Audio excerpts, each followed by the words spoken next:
You stand in the cool storeroom just off the courtyard, a wax tablet balanced in your left hand and a bronze stylus held lightly in your right, the day's last light filtering through a high, narrow window set into the thick stone wall. The room is small, more of a deep alcove than a proper chamber, its walls lined with rough wooden shelving that you built yourself many seasons ago from seasoned pine planks brought down from the hills. The air in here is always a few degrees cooler than the courtyard outside, and it carries a dry, quiet smell made up of old clay, dried herbs, and the faint, clean dust of stored wool. You pause for a moment just inside the doorway, letting your breathing slow as you orient yourself to the task ahead, the inventory that must be completed before the first travelers arrive from the road. The wax tablet is warm from your hand, its surface slightly softened from being carried under your arm for the past hour. You run your thumb over the smooth edge of the wooden frame, then adjust your grip on the stylus, the familiar weight of the bronze, a small anchor in your palm. The inventory is a routine you have followed hundreds of times, a methodical checking of every item that will contribute to a guest's comfort through the night, and yet each evening it feels fresh, because the inn itself is never exactly the same. Today there is a party of 3 expected from Brundisium, a single merchant who sent word ahead, and perhaps others who will arrive without notice, as they always do on the Via Appia. Your job is to be certain that whatever number comes, the blankets will be enough, the oil jars full, the small comforts ready. You step deeper into the storeroom and face the first set of shelves, the ones that hold the wool blankets. They are stacked in neat piles, each pile containing 4 blankets folded into squares, the raw edges turned inward so that no loose threads show. You count them by sight first, letting your eyes travel along the rows, then you reach out and touch the top blanket on the nearest pile. The wool is a mix of local sheep's wool and a little goat hair, carded and spun by a woman in the village 2 miles away, then woven on a vertical loom. Under your fingers, the fabric feels both rough and yielding, the tiny scales of the wool fibers catching slightly on the dry skin of your hand. You lift the corner of the blanket and let it fall back into place, watching how the fold settles, a sign that the weave is still tight and the blanket has not been stretched out of shape. You mark a small notch on the wax tablet with the stylus, a simple tally line that represents 1 stack of 4. There are 6 full stacks on the shelf, which means 24 blankets in total. But you also know that 2 blankets from a previous night were set aside because a traveller had spilled a little watered wine on one, and another had a small tear near the edge. Those 2 are folded separately on a lower shelf, waiting for your attention. You crouch down, your knees making a soft sound against the packed earth floor, and inspect them. The wine stain is faint, just a shadow of pale purple on the natural cream wool, and it will wash out with cold water and a little ash soap in the morning. The tear is no longer than your thumb joint, a clean separation of the weft threads where the blanket caught on something sharp, and you make a mental note to bring a bone needle and wool thread to mend it before the next night. For now you simply refold both blankets with extra care, smoothing out the wrinkles with the flat of your hand, and place them back on the lower shelf. On the tablet you make a separate mark, a small circle, to remind yourself that these 2 are not to be used tonight. Straightening up, you move to the next set of shelves, the ones that hold the spare oil jars. The inn's lamps burn olive oil, a pale golden oil pressed from the trees that grow on the south-facing slope of the hill just behind the building. The oil jars are terracotta, each one about the size of a melon, with a narrow mouth and two small loop handles on the sides. They are sealed with cork stoppers wrapped in linen and coated with beeswax to keep the oil fresh. You lift one jar, feeling the slight roughness of the fired clay, the tiny ridges left by the potter's wheel.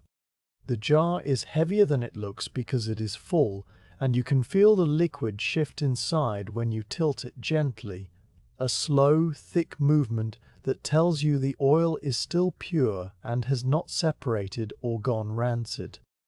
You count 10 full jars on the shelf, then a single half-empty one that you are using to refill the lamps each evening.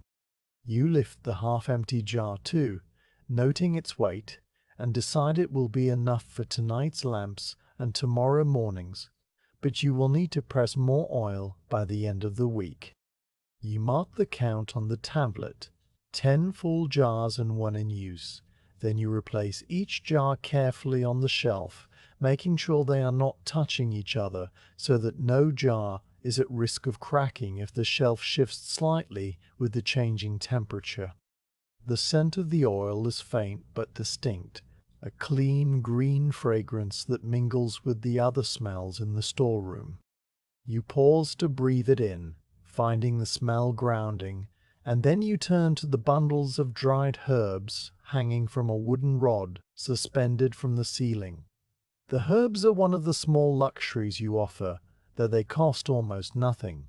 You grow lavender, rosemary, and a little sage in a patch of ground behind the kitchen, and every summer you cut the stems, tie them in small bundles with linen thread, and hang them upside down in the storeroom to dry.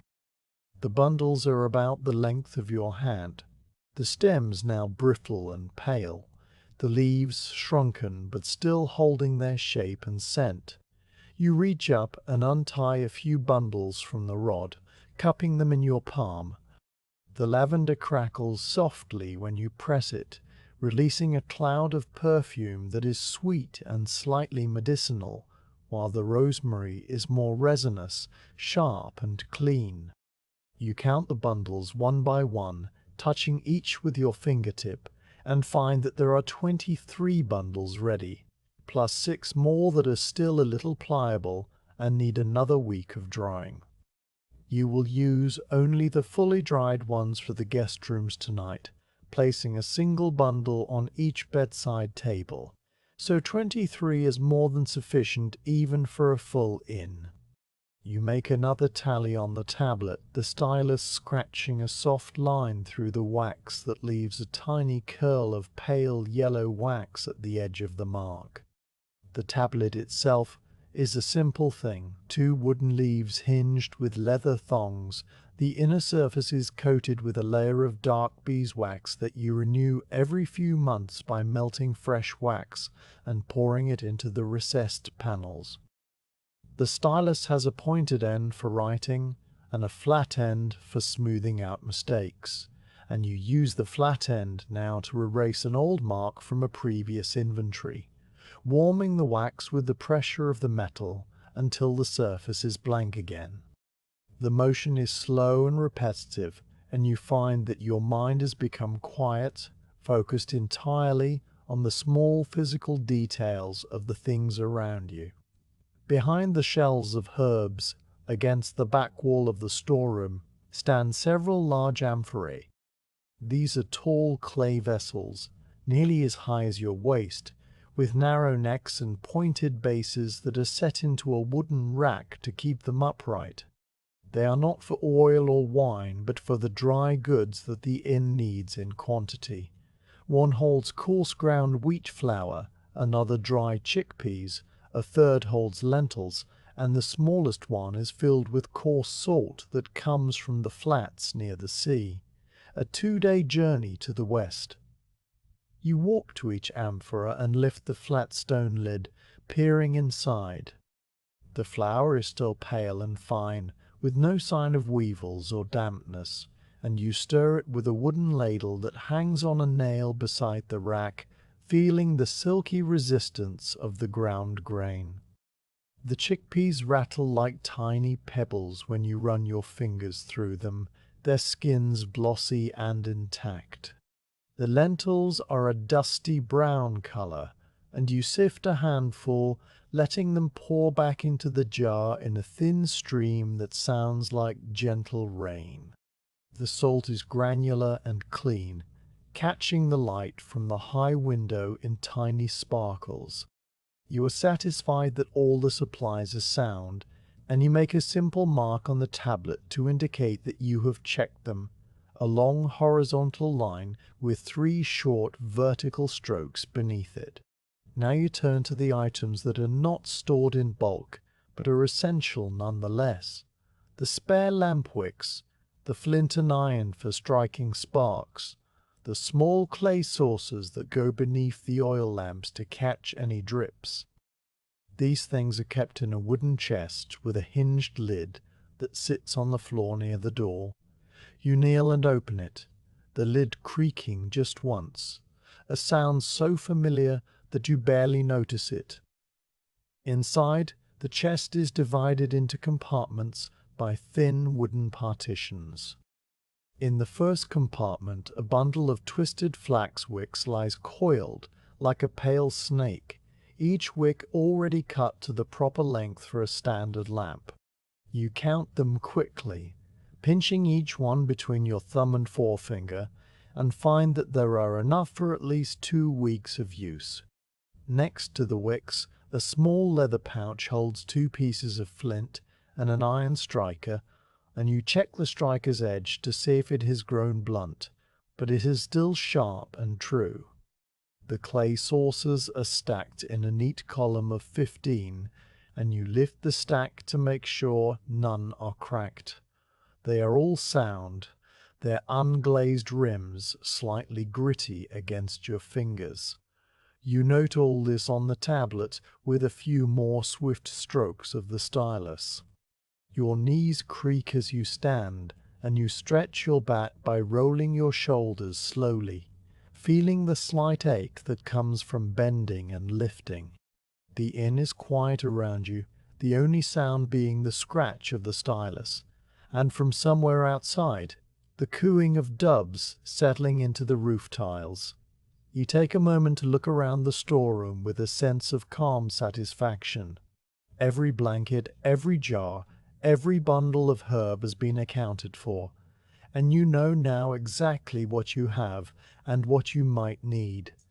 The inventory has taken perhaps half an hour, though time feels soft and stretched in the dim light. You walk to the doorway of the storeroom and lean against the frame, looking out into the small courtyard. The sky above the open roof is shifting from pale blue to a deeper shade that holds the first hint of dusk. The rope where you will later hang the linens to air is empty now, stretching taut between 2 fluted columns that were salvaged long ago from a crumbling villa down the road.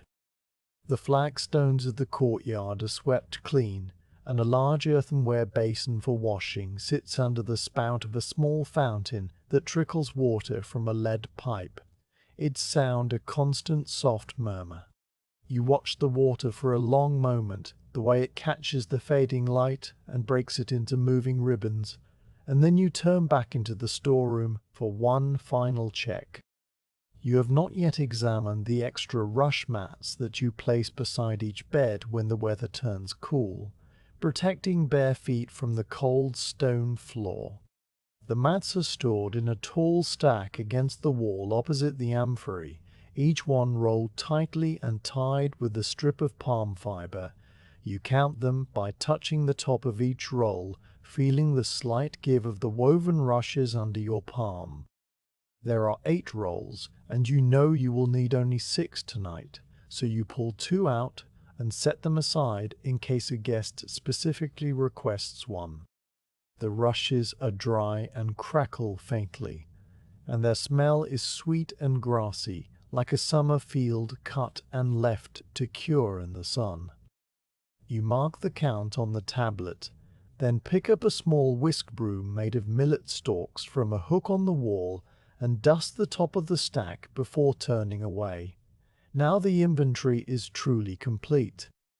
You stand in the center of the storeroom, the tablet and stylus still in your hands, and you read over the marks you have made. The wax shows a neat grid of tallies and notes, a private language that only you understand, and it tells you that the inn is ready. The blankets, the oil, the herbs, the wicks, the food stores, the floor mats, all are present and in good order. You feel a quiet pride in this, not a loud pride, but a steady, deep-rooted sense of having done the work that needs to be done. The inn will receive its guests with everything in its proper place. You close the tablet by folding the two wooden leaves together, the soft wax surfaces pressing against each other with a faint sticky sound, and you tuck it under your arm. The stylus you slip into a small leather loop sewn onto the edge of the tablet frame.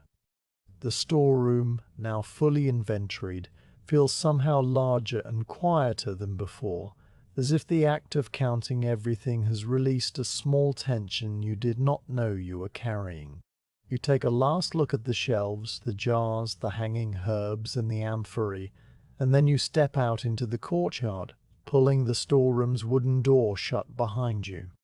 The latch clicks into place with a soft, solid sound, and the cool air of the courtyard washes over you, fresh and tinged with the scent of the cypress trees that line the road beyond the inn's wall. You stand still for a moment, the tablet pressed against your side, and allow yourself to simply breathe, the evening inventory now a settled, quiet thing behind you. You step into the courtyard with the empty wicker basket balanced on your hip, its woven sides warm from resting against the storeroom wall all afternoon, the fibers creaking softly as they adjust to the movement of your body. The basket is large, wide enough that you could fit a small child inside it, and its handles are wrapped in strips of worn leather that have darkened over the years from the oil of your palms. You set it down on the flagstones near the long rope that stretches between the two columns, the rope that serves as your drying line, and you pause to brush a few bits of straw from the basket's interior, straw that must have clung there from a previous load of linens carried up from the washing stones down by the stream. The courtyard is quiet now, the last doves having settled into their roosts beneath the red clay tiles of the roof, and the sky overhead is that particular shade of deep blue that comes just before true dusk, the color that seems to hold light and dark in equal measure. The linens you need are stored in a tall wooden cupboard built into the wall of the covered walkway that runs along the eastern side of the courtyard. You cross the flagstones, your leather sandals making a soft, flat sound against the stone, and you unlatch the cupboard doors, swinging them open on iron hinges that have been oiled with a drop of olive oil every month, so they move without a sound. Inside, the shelves are stacked with folded sheets, pillow covers, and the long strips of linen that you use to cover the straw mattresses before the top sheet goes on. The smell that drifts out is clean and faintly herbal, because you tuck small sachets of dried lavender among the folds, and the linen itself has been washed with ash soap and rinsed in water that flows from the same spring that feeds the courtyard fountain. You stand before the open cupboard and begin to make selections, your hands moving slowly, deliberately, from one pile to the next. You take out 4 bottom sheets first, each one a rectangle of plain linen woven on a horizontal loom. Its fibers a soft cream color that has never been dyed because dye costs money, and the natural shade is perfectly pleasing. You lift each sheet with both hands, feeling the slight weight of the fabric, the way it drapes over your forearms with a gentle, fluid motion. The linen is not new.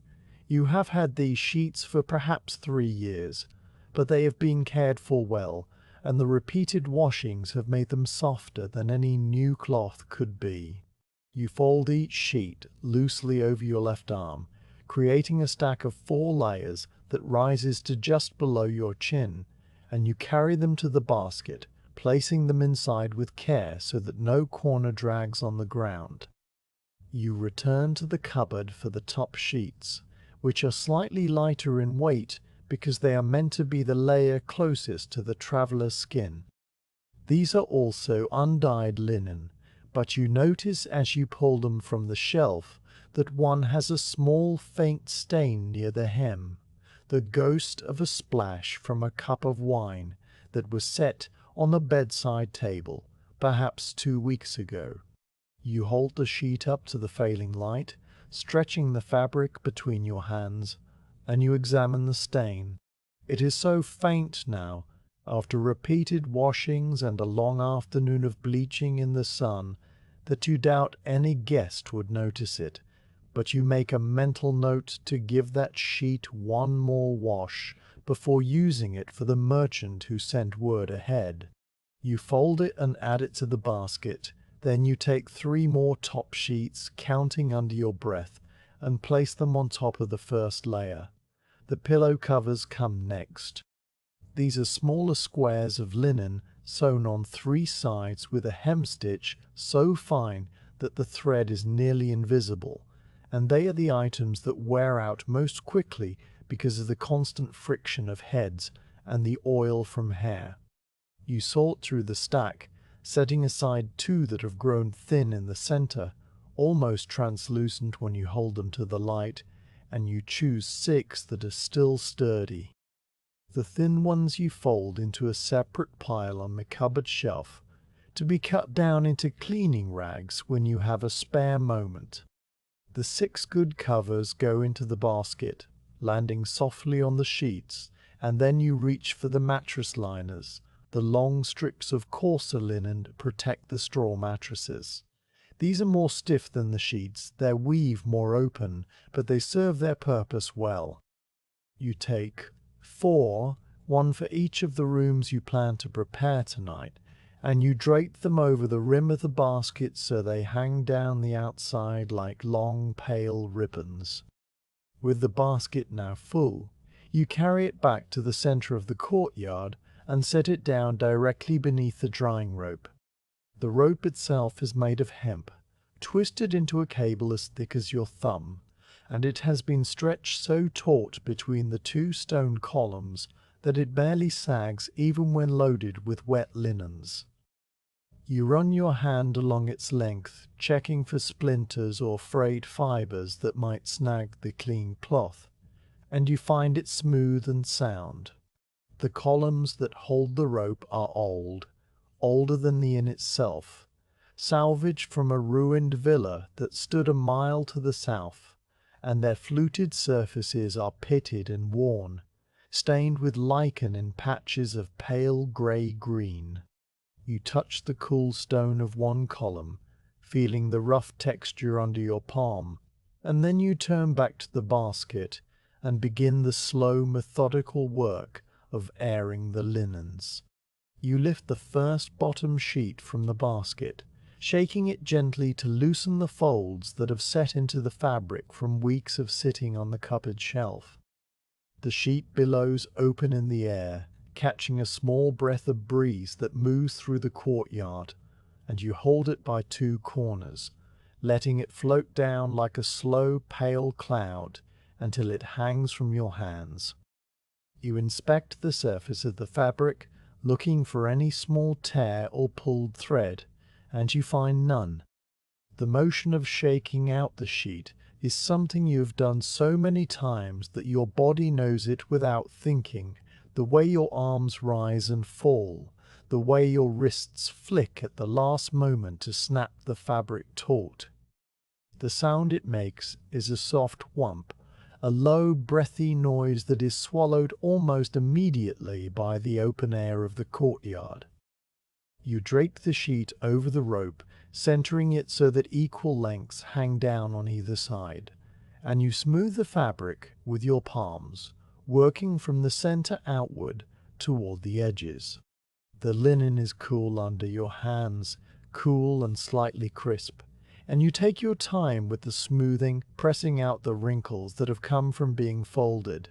When the sheet is hanging straight and even, you step back and look at it, a pale rectangle suspended against the darker stone of the courtyard wall, and you nod once to yourself before turning back to the basket. The second bottom sheet comes out next, and you repeat the process, shaking it open, holding it up to catch the last of the light, smoothing it over the rope so that it hangs beside the first sheet with only a handspan of space between them. You work through the remaining bottom sheets in the same way, each one receiving the same attention, the same slow shaking, the same careful smoothing. The rope begins to fill with pale fabric, and the courtyard takes on a different quality, softer somehow, the hanging linens breaking up the hard lines of the stone walls and columns. When the bottom sheets are all hanging, you pause to brush a strand of hair from your forehead with the back of your hand, and you notice that your fingers smell faintly of the lavender sachets. You stand still for a moment, breathing in the quiet of the courtyard, and you listen to the small sounds that fill the silence, the trickle of the fountain, the distant creak of the inn's wooden sign swinging on its iron bracket, the soft flap of a linen sheet stirred by a passing breeze. The sky continues to darken by imperceptible degrees, and the first star, a single point of cold white light, appears just above the roofline. Now you take up the top sheets. These are slightly finer than the bottom sheets, and you handle them with an extra measure of care, shaking them more gently so that the fabric does not strain against the seams. The first top sheet is the one with the faint wine stain, and you position it on the rope so that the stained corner hangs on the outside, where the morning sun will strike it first if you leave it out overnight. You smooth the sheet carefully, your fingers tracing the path of the hemstitch along the edge, and you find the stitching to be sound, no loose threads that need mending. The second and third top sheets go up without incident, and you are about to hang the fourth when you notice a small pull in the weave, a single thread that has been snagged and drawn out of alignment. You stop and examine it, bending close so that your nose nearly touches the fabric, and you see that the thread has not broken, only been pulled, and it can be worked back into place with a little patience. You set this sheet aside on the rim of the basket to deal with later, and you fetch another top sheet from the cupboard to replace it, counting the extra steps as nothing but part of the routine. The pillow covers are next, and because they are smaller, you can hang 3 on the remaining space of the main rope, pinning them with small wooden clips that you keep in a clay pot on the ground near the columns. The clips are carved from olive wood, each one shaped like a tiny bird with a split beak, and you have had them since the inn first opened. You attach each pillow cover by 2 corners, and they hang like small flags, moving slightly in the breeze with a soft, papery rustle. The mattress liners being longer and coarser, you drape over a second, lower rope that you have not yet used tonight, a rope that runs along the back wall of the courtyard and is usually reserved for heavier items. You carry them over one by one, shaking out the dust that has settled into their open weave, and you drape them so they hang in a neat row, their edges aligned. With all the linens hanging, the courtyard is transformed. The pale fabrics glow softly in the deepening dusk, catching the faint light from the oil lamps that you will soon light in the rooms, and the whole space feels enclosed and gentle, a room made of cloth and stone. You walk along the length of the main rope, checking each sheet and cover one final time, touching the fabric with your fingertips, feeling for any damp spot or uneven fold. The linens are dry and clean and fresh, and they will stay here for another hour, soaking up the cool evening air, until you take them down and carry them to the beds. You gather up the empty basket and set it near the cupboard, ready for the moment when you will need it again, and you stand in the center of the courtyard with your hands resting on your hips, looking at your work. The sheets sway almost imperceptibly, their edges lifting and falling with a rhythm that is slower than breathing, and the smell of clean linen mingles with the scent of cypress and the faint mineral smell of the fountain water. A bat flits overhead, a quick dark shape against the stars, and you hear its high thin call, a sound so faint it is almost not there. The evening has grown cool enough that you feel it on your bare arms, a slight chill that tells you the braziers will be welcome tonight, and you think of the coals you will soon carry to the rooms, the warmth that will seep into the stone walls and hold there through the dark hours. You take the sheet with the pulled thread from where you left it on the basket's rim, and you sit down on a low stone bench that is set against the courtyard wall, a bench worn smooth by years of use. The pulled thread is near the hem, a single strand of flax that has been tugged out of line and now forms a small loop on the surface of the fabric. You work at it with your fingernails, gently easing the thread back into the weave, tugging here and smoothing there, and after a few minutes the loop disappears and the fabric is whole again. You hold the sheet up to check your work, and the repair is invisible, the weave as tight and even as it was when the sheet was new. You fold the sheet loosely and set it on the bench beside you, to be hung on the rope after all, and you remain seated for a little while longer, letting the stillness of the courtyard settle around you. The stars are coming out in greater numbers now, scattered across the darkening sky like grains of salt spilled on a dark table, and the moon, which is a few days past full, has risen above the eastern wall, pale and slightly flattened on one edge. Its light is not bright enough to cast shadows, but it adds a silver sheen to the hanging linens, making them look almost luminous, as if they were lit from within. You watch the moon for a while, your thoughts slow and quiet, and then you rise from the bench, pick up the mended sheet, and hang it on the rope with the others, adding one more pale rectangle to the row. The task is complete. The linens are airing, the courtyard is still, and you feel the quiet satisfaction of work finished well. You pick up the empty basket and carry it back to its place beside the cupboard, and you close the cupboard doors, latching them with a small iron hook. The sound of the latch clicking into place is sharp and clean. A single note in the quiet, and then the courtyard is silent again, except for the fountain and the soft whisper of the linens moving in the breeze. You stand for a moment longer, looking up at the rope and the pale fabrics hanging from it, and you breathe in the scent of clean cloth and evening air before turning toward the kitchen to prepare the coals for the braziers.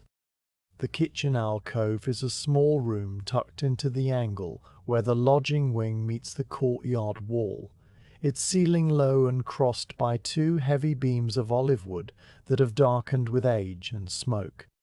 You enter through a narrow doorway that has no door, only a linen curtain drawn to one side and tied with a leather thong, and you pause just inside to let your eyes adjust to the dimmer light. The room smells of coldish and dried herbs and the faint, pleasant mustiness of old brick, and the floor beneath your sandals is made of packed earth that has been swept so often it feels almost as hard as stone.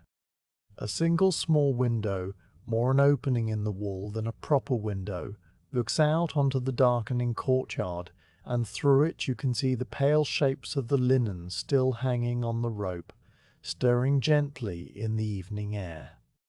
The hearth dominates the far wall, a broad arched recess built of bricks that were fired from local clay and still show the faint ridges of the hands that shaped them. The opening is wide enough that you could stretch both arms out and not touch the sides, and the floor of the hearth is a raised bed of flat stones laid without mortar, their surfaces blackened from years of fire. A small pile of cold grey ash sits in the centre, the remains of last night's fire and this morning's cooking, and beside the hearth stands a collection of iron tools, a long poker with a hooked end, a pair of tongs, a small shovel for moving coals. They lean against the brickwork in a neat cluster, their handles worn smooth from use. You cross to the hearth and kneel on a low wooden stool that you keep there, a stool with a seat that has been shaped by your body over countless evenings, and you set about the first task, which is clearing away the old ash so the new fire can breathe. You take the small iron shovel in your right hand, feeling its familiar weight, and you scoop up the ash in slow, careful motions, tilting the shovel just enough that the ash slides into a clay bucket without spilling. The ash is fine and soft, almost like flour, and it puffs up in small grey clouds as you work, settling on the back of your hand and the sleeve of your tunic. You do not rush, because rushing would stir up more dust than necessary, and instead you move with the same steady rhythm you use for sweeping a floor or kneading dough, a rhythm that keeps the ash contained and the air clear. Each scoop scrapes softly against the stone, a sound like a whisper that has been muted, and when the shovel is full, you tap it gently against the rim of the bucket to release the last clinging particles. The bucket fills slowly, scoop by scoop, until the hearth floor is clean and bare, the flat stones exposed and cool to the touch.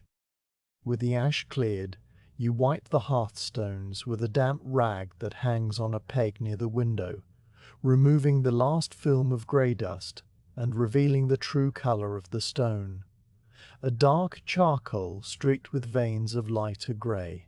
You rinse the rag in a small basin of water, wringing it out with both hands, and hang it back on its peg to dry. Then you turn to the wood pile that is stacked against the wall beside the hearth, a tidy arrangement of split logs and kindling that you replenish every few days from the larger wood store behind the inn. The logs are oak and olive, cut from trees that grow on the hillside, and they have been seasoned for at least a full year so that they burn hot and clean with very little smoke. You select 3 of the oak logs first, each one about the length of your forearm, and split into quarters, the exposed inner wood pale and dry, with tiny cracks radiating from the center that tell you the seasoning has been thorough. You run your thumb along the grain of one log, feeling the rough texture of the saw-cut end and the smoother surface of the split side, and then you place the logs on the hearth floor in a careful arrangement, leaving small gaps between them for air to circulate. Next you gather a handful of kindling from a basket that sits beside the woodpile. The kindling is a mix of thin olive twigs, dried rosemary stems that have lost their leaves, and small splinters of pine that catch fire almost instantly. You saw through the basket with your fingers, selecting pieces that are dry and straight, discarding any that feel damp or have bark that peels away too easily. The twigs are brittle and snap with a clean, sharp sound when you break them to the right length, and you arrange them over and around the oak logs in a loose lattice, building a small structure that will channel the flame upward once it catches. The rosemary stems, even when dried, still hold a faint trace of their scent, and as you handle them, the air around the hearth takes on a subtle herbal note that mingles with the smell of cold ash and old wood. The final layer of your fire building is the tinder, the material that will catch the first spark and flare into life. For this you use a mixture of dried grapevine cuttings and spent wheat chaff, both of which you keep in a small clay jar with a lid. The grapevine cuttings are thin, twisted curls of dark brown fiber, brittle and hollow, and they ignite with a quick, eager flame. The wheat chaff is paler, softer, a mass of fine golden strands that had been separated from the grain during threshing, and it smoulders for a moment before catching, giving the fire a gentle start. You take a pinch of chaff and roll it between your palms to fluff it up. Then you tuck it into the center of the kindling lattice, nestling it among the twigs where it will receive the most air. The grapevine cuttings you scatter on top, letting them curl and loop over the kindling like tiny dark snakes. You sit back on your heels and look at the arrangement, adjusting a twig here and a cutting there until it satisfies you. A small architecture of wood and fiber ready to become light and heat. Now you reach for the flint and iron striker that you keep on a small stone ledge built into the hearth wall. The flint is a piece of dark grey stone, glossy on one side where it has been struck many times, and the striker is a loop of forged iron shaped to fit comfortably in your hand. You hold the flint close to the tinder, angling it so that the sparks will fall directly onto the chaff and grapevine, and you begin to strike. The first stroke produces a brief bright scratch of sparks that scatter across the hearthstone and die before they can catch, and you adjust your grip slightly, bringing the striker down at a steeper angle. The second stroke sends a spray of tiny orange sparks into the tinder, and one of them lands on a strand of chaff and glows for a heartbeat before fading. You strike again and again, each motion calm and unhurried, the metallic click of the striker against the flint, a sharp, rhythmic sound in the quiet kitchen. On the fifth stroke, a spark catches in the heart of the chaff, a tiny orange eye that blinks and then holds steady, and you lower your head and blow gently across it, a long, soft stream of breath that feeds the spark without extinguishing it. The chaff begins to smolder, sending up a thin thread of smoke that smells of dry grass, and then with a soft whump, the grapevine cuttings catch, their flame a pale dancing yellow that spreads quickly to the rosemary twigs. The twigs crackle and pop in small, cheerful bursts, and the flame grows taller and more confident, licking at the olive kindling and beginning to darken the surface of the oak logs. You sit back and watch the fire take hold, your hands resting on your knees, your face warmed by the glow. The light from the flames flickers across the lime-washed walls, painting them with shifting shapes of orange and gold, and the sound of the fire is a quiet, living murmur that fills the small room. You add a few more twigs to the places where the flame is thin, nudging them into position with the iron poker, and then you settle onto the stool more comfortably, letting the fire establish itself fully before you begin the next stage of your work. The fire burns for perhaps 15 minutes, growing steadier and hotter as the oak logs begin to catch, their edges glowing a deep, pulsing red beneath the bark. The room warms noticeably, the chill that had settled into the stones receding, and you can feel the heat on your face and hands and the front of your tunic.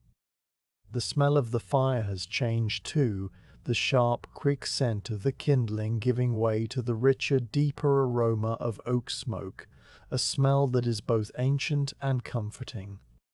You use the poker to shift one of the logs slightly, opening a small channel for air, and the flames respond with a fresh surge of brightness. The fire is now ready for the braziers. The braziers are stored in a neat stack just outside the kitchen door, in the covered walkway where they are protected from rain, but easily accessible. There are 5 of them in total, each one a shallow clay bowl set into a wrought iron stand with 3 short legs, and they are heavy enough that carrying one requires both hands and a careful step. You lift the first brazier by its iron rim, feeling the rough, slightly gritty texture of the fired clay, and you carry it into the kitchen, setting it down on the floor beside the hearth. The brazier's interior is clean, because you scrubbed out the old ash this morning, and the clay is a warm terracotta color that will darken once the coals are inside. You repeat the journey 4 more times until all 5 braziers are lined up in a row on the kitchen floor, their empty bowls like open mouths waiting to be fed. The transfer of coals is a task that demands a steady hand and a quiet mind, and you approach it with the same methodical care you bring to everything else. You take the iron tongs from beside the hearth, gripping the handle so that the jaws open and close with a small, precise motion, and you reach into the fire to lift out the first glowing coal. The coal is a piece of oak that is burned down to a dense, hot ember, its surface covered in a fine grey ash that cracks and falls away when you move it, revealing the brilliant orange heart beneath. You place the coal gently into the first brazier, positioning it in the center of the bowl, and then you return to the fire for another. One by one, coal by coal, you fill the braziers, each one receiving a small bed of embers that glow steadily and emit a soft, radiant heat. The clink of the tongs against the coals is a delicate sound, almost musical, and the kitchen is filled with the deep, warm glow of the fire and the softer glow of the filling braziers. You work slowly, choosing coals that are the right size and heat, spreading them evenly so that no brazier is too hot or too cool. When all 5 braziers are filled, you set the tongs aside and wipe your hands on a cloth tucked into your belt, your palms now smudged with a fine black dust that smells of charcoal. You lift the first brazier by its iron handle, testing its weight, and you find it is heavier now, the coals adding a solid, shifting mass to the bowl. You carry it out of the kitchen and into the corridor that leads to the guest rooms, your sandals making a soft, measured sound on the stone floor. The corridor is narrow and dark, the only light coming from the brazier itself, which casts a warm orange glow on the walls and ceiling, and you walk slowly, holding the brazier away from your body so that the heat does not become uncomfortable. The first room you enter is the one at the end of the corridor, a small chamber with a single window and a bed that waits with its mattress still bare, the linens not yet brought in from the courtyard. You place the brazier on a flat stone slab that you positioned near the foot of the bed many years ago, a slab that protects the floor from heat and sparks. You adjust the brazier so that it sits perfectly level, its 3 legs resting securely on the stone, and you stand back to assess the placement. The heat radiates outward in a gentle wave, and you can feel it on your shins and knees, a soft, steady warmth that will slowly fill the room as the evening progresses. You nod to yourself, then return to the kitchen for the second brazier. The second brazier goes into the next room along the corridor, a room that is slightly larger because it has a small alcove or wash basin. You place it on its slab with the same care, making sure it is centered and stable, and you pause to open the wooden shutter of the room's window, just a crack, enough to let in a trickle of fresh air without creating a draft that might scatter the coals. The third and fourth braziers are placed in the remaining guest rooms, each room receiving its own source of warmth, and by the time you carry the fifth brazier, you are moving with a slow, practiced ease, your steps unhurried, and your breathing calm. The fifth brazier you carry not to a guest room, but to the small common area near the entrance, a modest space with a long wooden bench and a table where travellers can sit and take a cup of wine before retiring. You set it on the floor near the bench, close enough that someone sitting there would feel the warmth on their legs, and you adjust its position twice until it is exactly right. The common room, like the guest rooms, begins to fill with a pleasant, gradual heat, and the air takes on the faint, clean smell of oak embers. With all the braziers placed, you return to the kitchen to tend the main fire, which has burned down slightly but is still strong. You add one more oak log, placing it across the glowing bed of coals, and watching as the fresh wood begins to smoke and then catch, the flames licking up around its edges. You use the poker to rearrange the coals, banking them for the night so that the fire will hold until morning and be easy to revive for the breakfast cooking, and you sweep the hearth area one more time, brushing a few stray bits of ash into the bucket. The kitchen is warm now, the hearth a steady, living presence in the corner, and you feel the heat as a comforting weight on your skin. You step back into the corridor and walk its length slowly, pausing at each doorway to feel the warmth that has begun to seep into the rooms. The braziers glow softly in the darkness. Their embers are deep, steady red, and the air in the corridor is noticeably warmer than the courtyard air, which is now fully cool with the onset of night. The inn, which was a collection of cold stone and empty spaces, is now a place of gentle heat and quiet light, and you feel the change as a tangible thing, a shift in the building's very breath. You stand in the corridor for a moment, listening to the faint crackle of the braziers and the more distant murmur of the hearth, and then you walk back to the kitchen, satisfied that the warmth is in its proper place. You step back into the corridor from the kitchen, the warmth of the braziers at your back and the cooler air of the inn moving gently past your face, and you turn toward the low wooden cabinet that stands against the wall near the entrance to the common room. This cabinet is different from the one in the courtyard, smaller and darker, made of chestnut wood that is aged to a deep, rich brown, and its single door is carved with a simple pattern of leaves that you traced with your fingers many times in the early days of the inn, learning the shape of each curve. The cabinet holds everything you need for the lamps, the jug of oil, the spare wicks, the terracotta lamps themselves, and the small iron needle you use for threading. You kneel before it, your knees finding the familiar slight hollow in the packed earth floor, and you open the door, the iron hinge moving with a low, soft sound. Inside, the cabinet is organized with the same quiet order as the storeroom. On the bottom shelf sits the large earthenware jug of olive oil, its surface a warm orange-brown, its belly wide and its neck narrow, stoppered with a cork that you fitted yourself by shaving down a larger piece until it sat snug and true. Beside the jug rests a smaller clay pitcher with a pinched spout, the one you use for pouring oil into the lamps without spilling, its handle worn to a lighter shade where your hand grips it most often.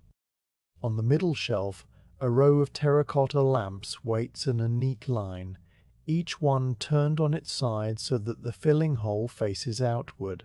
There are 12 lamps in total, though you will need only 6 tonight, and they are all of the same simple design: a closed bowl with a small hole in the center for filling, a nozzle at one end for the wick, and a small loop handle at the other end for carrying.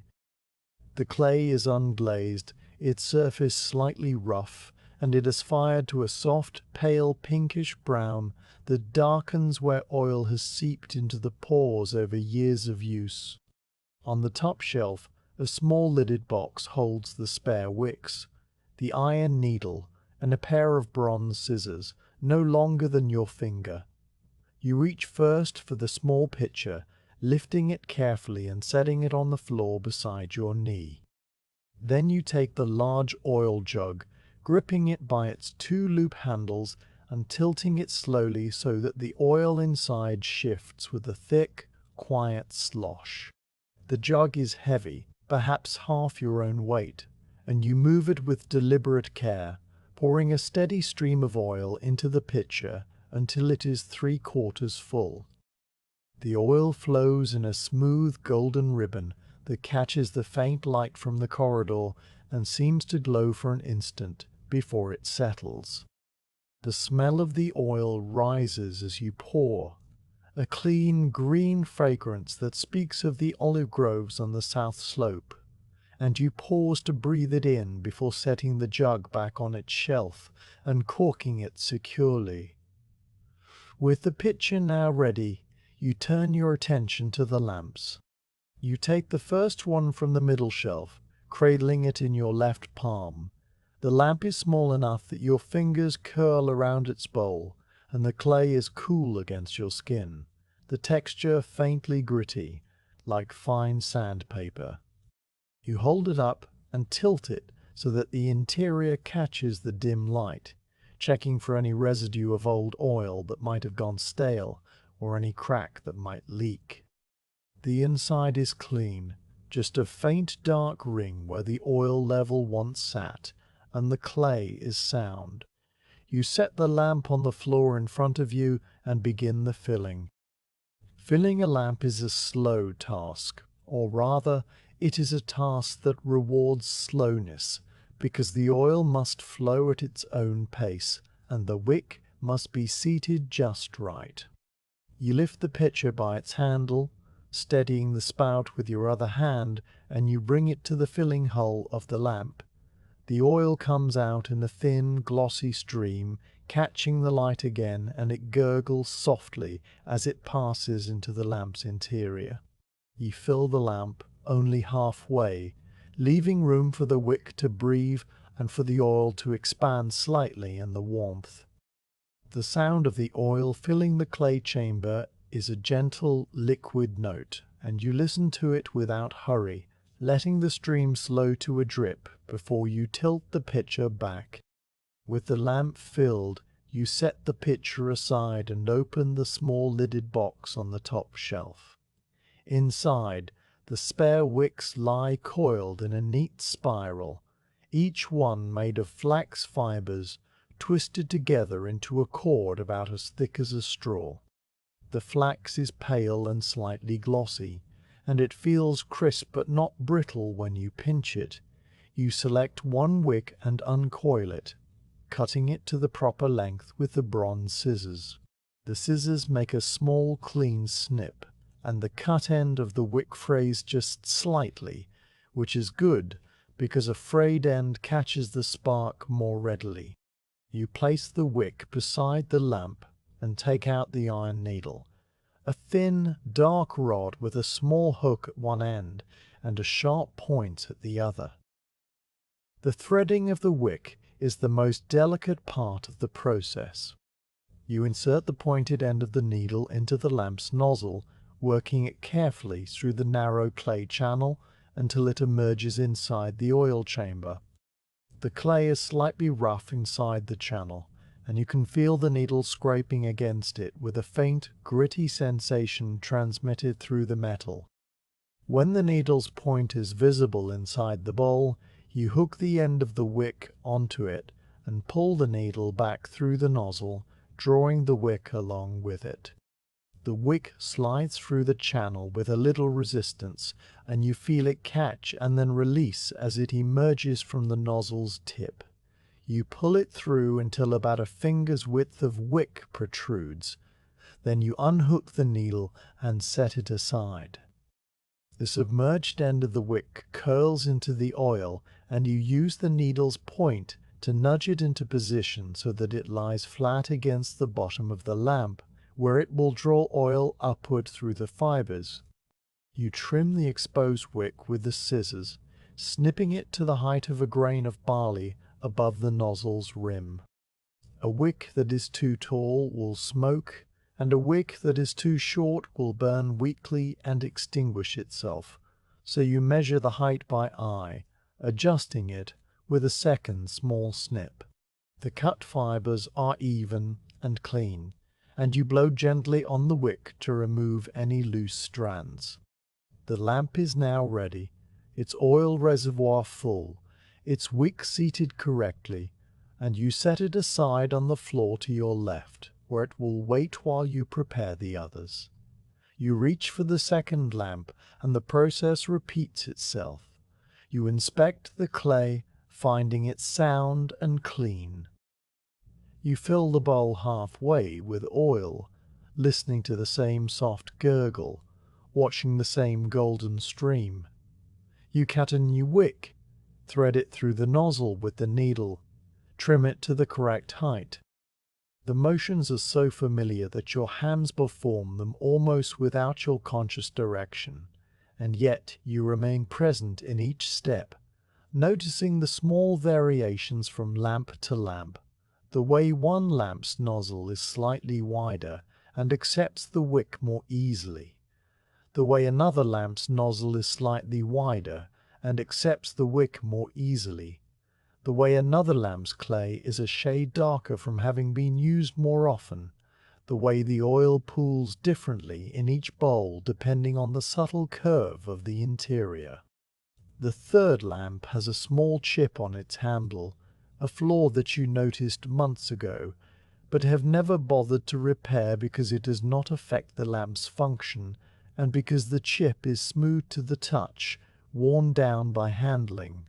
You run your thumb over it as you fill the lamp, feeling the slight irregularity, and you think about the traveller who dropped it, a young man who was apologetic and offered to pay, though you refused. The fourth lamp is the newest of the set, its clay still a uniform pale pink without the dark oil stains that marked the older ones, and it fills more quickly because the porous clay has not yet absorbed any oil into its walls. The fifth lamp is your favorite, not for any reason you could name, but because its weight and balance feel exactly right in your hand, and you take an extra moment to polish its surface with the hem of your tunic before filling it.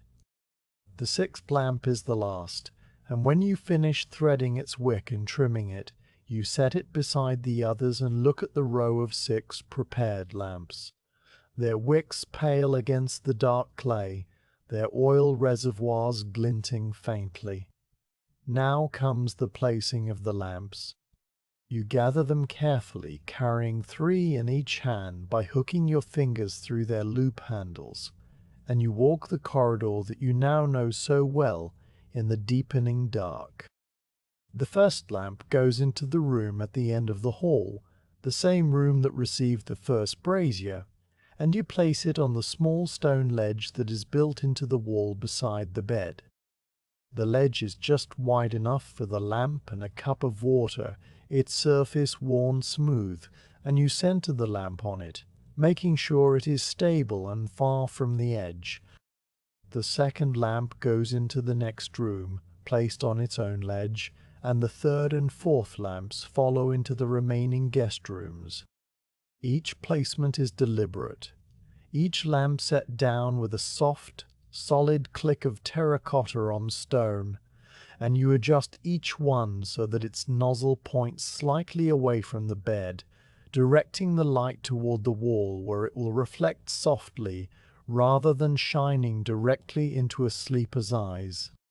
The fifth lamp you place in the common room, on the long wooden table where travellers might sit. The table's surface is dark with age and polished by countless hands, and the lamp sits on a small clay saucer that you fetch from the lamp cabinet, a saucer that will catch any drip of oil and protect the wood. The sixth lamp you keep for yourself, carrying it back toward the kitchen, where you set it on a high shelf near the hearth.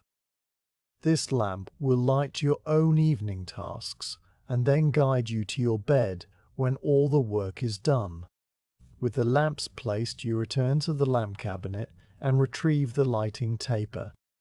The taper is a long, thin splinter of pine wood, one end charred from previous use, and you light it from the kitchen hearth, holding it to a glowing coal until the tip catches and burns with a small, steady flame.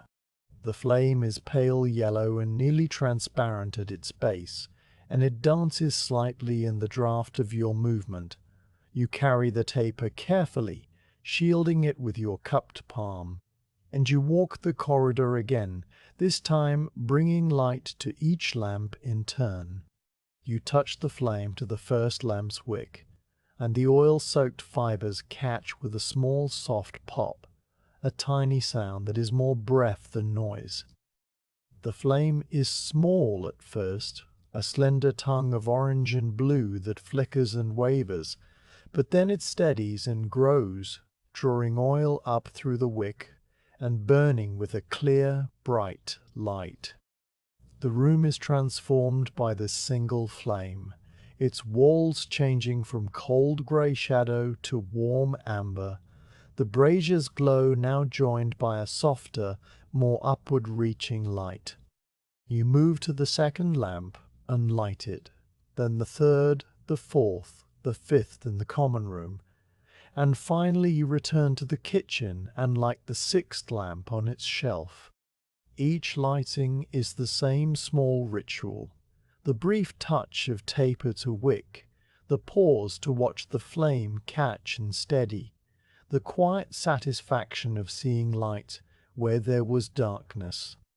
When all 6 lamps are burning, you extinguish the taper with a gentle breath, a thin stream of smoke curling up from the charred tip, and you set it aside on the hearth. The inn now glows from within, each room holding its own small sun, and the corridor is a path of warm light and shifting shadows. You walk its length one more time, checking each lamp, adjusting one wick that is burning slightly unevenly by nudging it with the iron needle, and you listen to the silence that is not quite silence, but is instead made of small, soft sounds, the whisper of the flames, the distant murmur of the kitchen fire, the creak of the building settling into the cool night. The oil lamps will burn for hours, long enough for any traveller to find their way to bed and to sleep, and the light they cast is a gentle flickering presence that will keep the darkness at bay without intruding on rest. You stand in the corridor for a long moment, the lamp in the common room casting your shadow long and soft against the wall, and then you turn toward the courtyard, where the linens still hang and the beds still wait to be made. You walk back into the courtyard, where the linens have been hanging in the cool evening air, their pale shapes now barely visible against the dark sky, except where the faint glow from the corridor lamps spills out through the open doorway and catches the edges of the fabric. The rope is still taut between the 2 old columns, and the sheets and covers move gently, almost imperceptibly, as if they are breathing. The air itself feels fresher here than inside, touched with the scent of cypress and the mineral note of the fountain, and you pause for a moment beside the stone bench to let your eyes adjust to the dimness before you begin to gather the linens. The basket sits where you left it, still empty, its wicker sides cool and dry, and you pick it up by one handle and carry it to the rope. You start with the bottom sheets, the ones you hung first and which have had the longest time to air. You lift the first sheet off the rope by sliding your hands under the fold that drapes over the hemp, feeling the cool, crisp linen slide against your palms. The fabric has taken on the freshness of the evening, a clean, almost sharp scent that is entirely different from the closed, still smell it had when you pulled it from the cupboard. You fold the sheet once, bringing the two hanging ends together, then again into a neat square that you place in the bottom of the basket.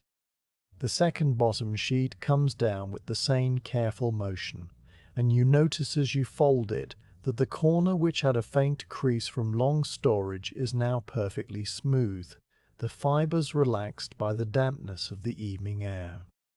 You set it on top of the first sheet and continue down the rope, taking down the remaining two bottom sheets, each one folded and stacked with a gentle precision that keeps the fabric from wrinkling anew.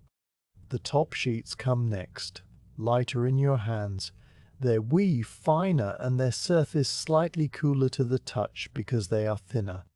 You lift the first one, the sheet with the faint wine stain, and you check the stained corner by holding it up toward the lamplight from the doorway. The stain is still there, a ghost of pale purple, but it has faded even further in the open air, and you decide it is clean enough for use.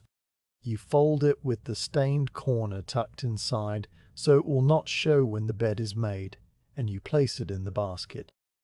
The other top sheets come down without incident, and you pat each one flat after folding it, your hand moving in the slow circular motion that presses out any new creases.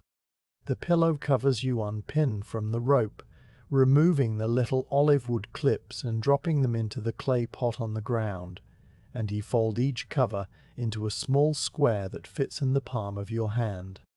The coarse mattress liners you collect last, draping them over your arm in a long loose bundle because they do not need to be kept smooth. The basket is now full, a soft mound of folded linen that rises above the rim, and the rope is bare again, swaying slightly in the breeze. You carry the basket into the corridor, bracing it against your hip, and you stop at the threshold of the first guest room, the one at the end of the hall. The room is warm from the brazier and softly lit by the oil lamp on its ledge, and the bare bed waits in the center of the space, a simple wooden frame with rope webbing stretched across it in a grid of interwoven cords. On top of the webbing rests the straw-filled mattress, a long canvas sack stuffed with clean wheat straw that rustles when you touch it. The mattress is not yet dressed, its surface lumpy and uneven from the straw shifting during the day, and you set the basket down on the floor beside the bed and begin the work of making it ready. You start by smoothing the mattress, placing both hands flat on its surface and pressing down with a slow, even pressure that moves from the center outward toward the edges. The straw beneath the canvas crackles softly, a dry, whispery sound, and you feel the lumps and hollows shift under your palms, redistributing themselves into a more even layer. You work your way around the mattress, pressing and smoothing, pushing a little extra straw into the corners where the filling tends to thin out, and after a few minutes the surface is flat and uniform, with just enough give to cradle a body without sagging. The canvas is warm from the room's heat, and it smells faintly of sun and harvest, a clean, golden smell that lingers in the straw even months after the threshing. With the mattress smoothed, you turn to the basket and lift out one of the mattress liners, the long strip of coarser linen that will protect the straw from the finer sheets and add an extra layer of softness. You shake it open, holding it by two corners, and let it drift down over the mattress, covering the canvas completely. The liner is wider than the mattress, and you tuck the excess fabric under the edges, working your way around the bed, lifting each corner of the mattress slightly to slide the linen beneath. The motion is repetitive and soothing, a series of small lifts and tucks, and you take your time, making sure the liner lies flat and smooth, with no wrinkles that could press against a sleeper's back. Now you take the first bottom sheet from the basket. You unfold it with a gentle shake, the linen billowing open and then settling onto the mattress in a slow, soft descent. You position the sheet so that the top edge aligns with the head of the bed, and you begin to tuck it in, starting at the foot. You lift the mattress with one hand and push the sheet under with the other, working the fabric deep beneath the straw so it will not pull loose during the night. The corners are the trickiest part, and you fold them with a neat, triangular tuck that you learned long ago from watching your mother make beds, a fold that creates a flat, smooth corner with no excess bunching. You move around the bed, tucking the sides, smoothing the surface with your palm after each section, and when you finish, the bottom sheet is stretched tight and even, its surface as smooth as still water. The top sheet follows, a lighter layer that you spread over the bottom sheet with the same careful attention. You fold back the top edge about a handspan from the head of the bed, creating a neat cuff that will later fold over the blanket, and you tuck the sides and foot with slightly less tension than the bottom sheet, leaving a little looseness so that a sleeper can pull the sheet up around their shoulders without feeling confined. The fold at the head is straight and even, and you run your finger along the crease to sharpen it, a small, precise gesture that pleases you. Now for the blanket. You lift it from the basket, a wool blanket dyed a soft rust color with madder root, its fibers warm and slightly coarse against your skin. The blanket is heavier than the sheets, and it makes a soft, muffled thump as you spread it over the bed. You align it so that it hangs evenly on both sides, and you tuck the foot under the mattress as you did with the sheets, leaving the sides untucked for now, so that a guest can easily pull the blanket up or push it aside. The wool has a faint, animal smell, clean but earthy, like the smell of sheep on a hillside, and you brush your hand over the surface, feeling the tiny ridges of the twill weave. The blanket's weight is a comfort in itself, a promise of warmth through the cool autumn night. The pillow is the last piece. You take one of the small goose feather pillows from the basket, plumping it between your hands so that the feathers inside shift and expand, filling out the linen cover. The pillow cover you chose is one of the ones that aired on the rope, and it still holds a faint trace of the evening breeze in its fibers.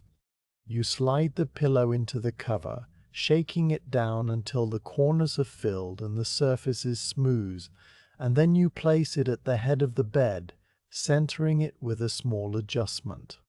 You pat the pillow once, a light final touch that settles it into place, and then you step back and look at the bed as a whole. The layers are straight and even, the blanket a warm rust against the cream of the sheets, the pillow plump and inviting.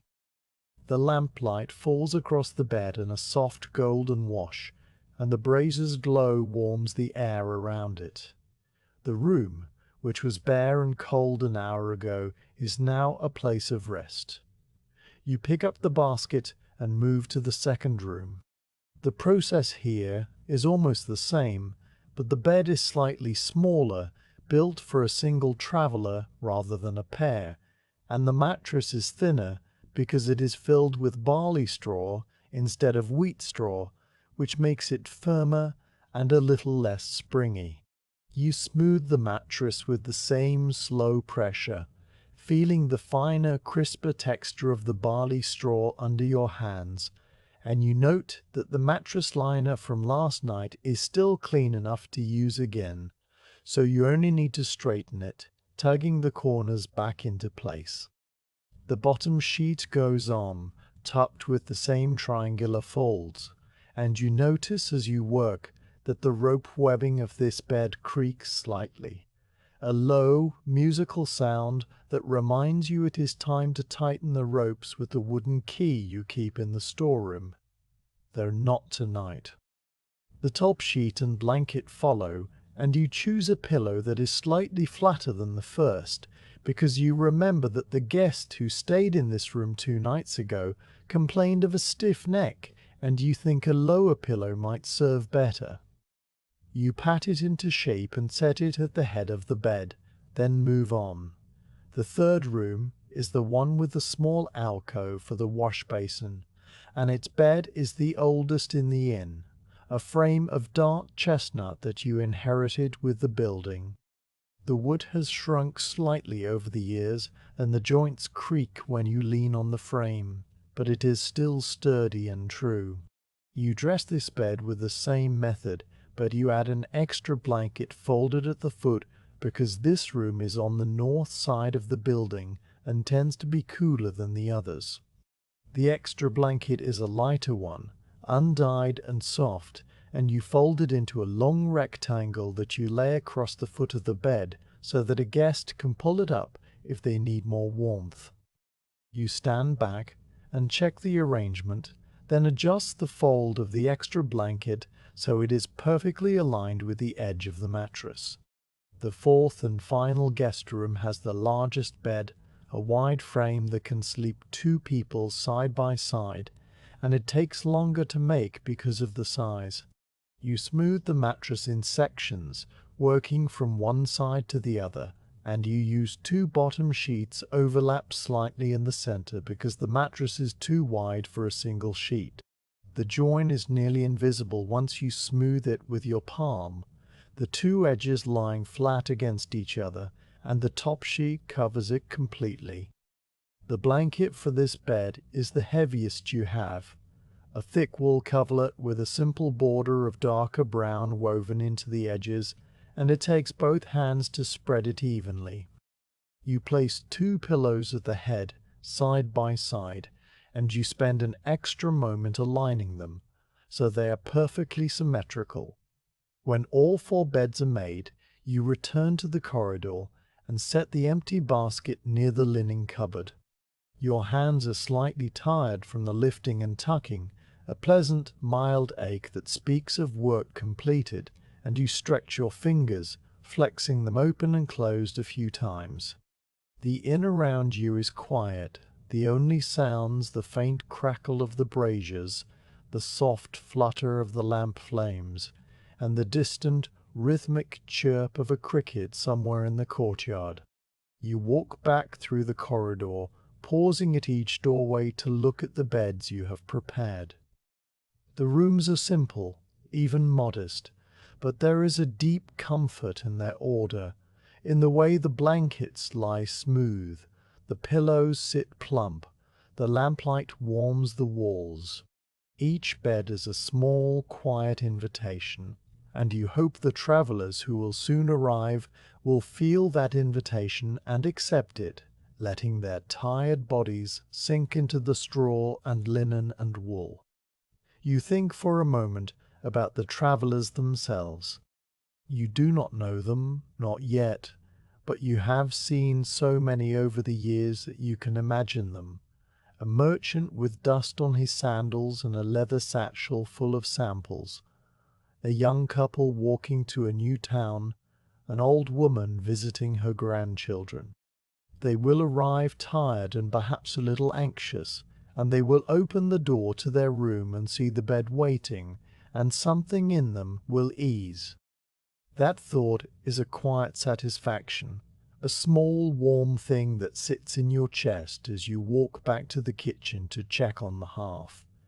The beds are ready now, and the inn is one step closer to being fully prepared for the night.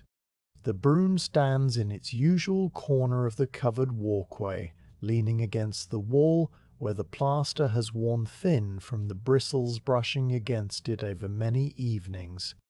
You cross the courtyard to fetch it, your sandals making a soft, even rhythm on the flagstones, and you feel the night air settling cooler now against your cheeks and the backs of your hands. The broom's a simple tool, made of bound twigs from the myrtle bush that grows beside the cistern, their thin stems gathered together and lashed tightly around a smooth wooden handle with strips of soaked rawhide that dried hard and tight long ago. The twigs have frayed at their tips from use, splaying outward into a fan that sweeps cleanly across stone and earth, and the handle has been worn to a polish where your hands grip it most often, the wood darkened from the oil of your palms. You pick up the broom and test its weight, a familiar heft that balances easily in your grip, and then you collect the flat wooden dustpan from its hook on the wall, a simple panel of pine with a raised lip on 3 sides, its surface scratched and smoothed by years of scraping against floors. The front entrance of the inn opens directly onto the old stone road, the Via Appia, which runs past your door in a long, pale ribbon that stretches north toward Rome and south toward Brundisium.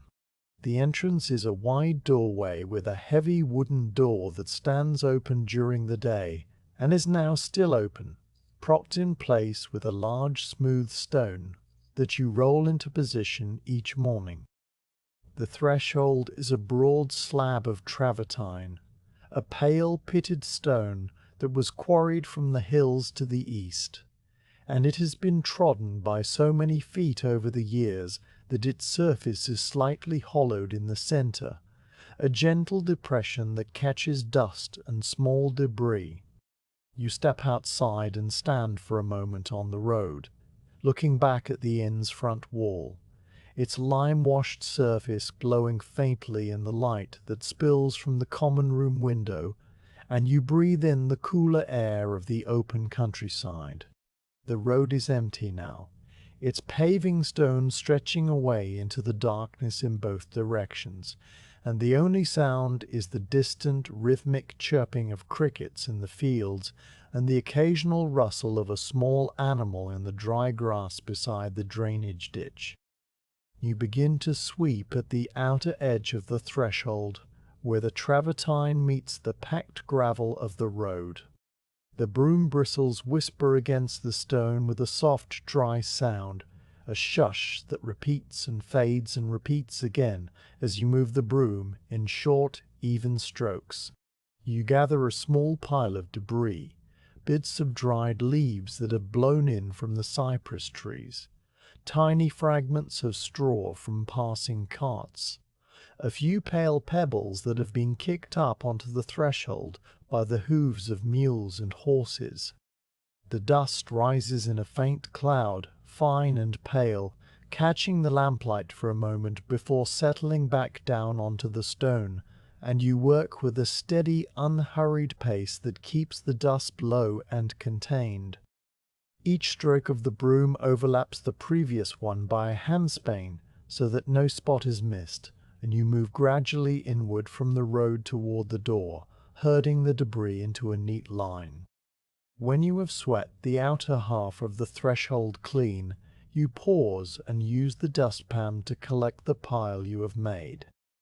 You kneel on one knee, the stone cool through the fabric of your tunic, and you hold the dustpan flush against the ground with one hand, while you guide the debris into it with the broom using the other.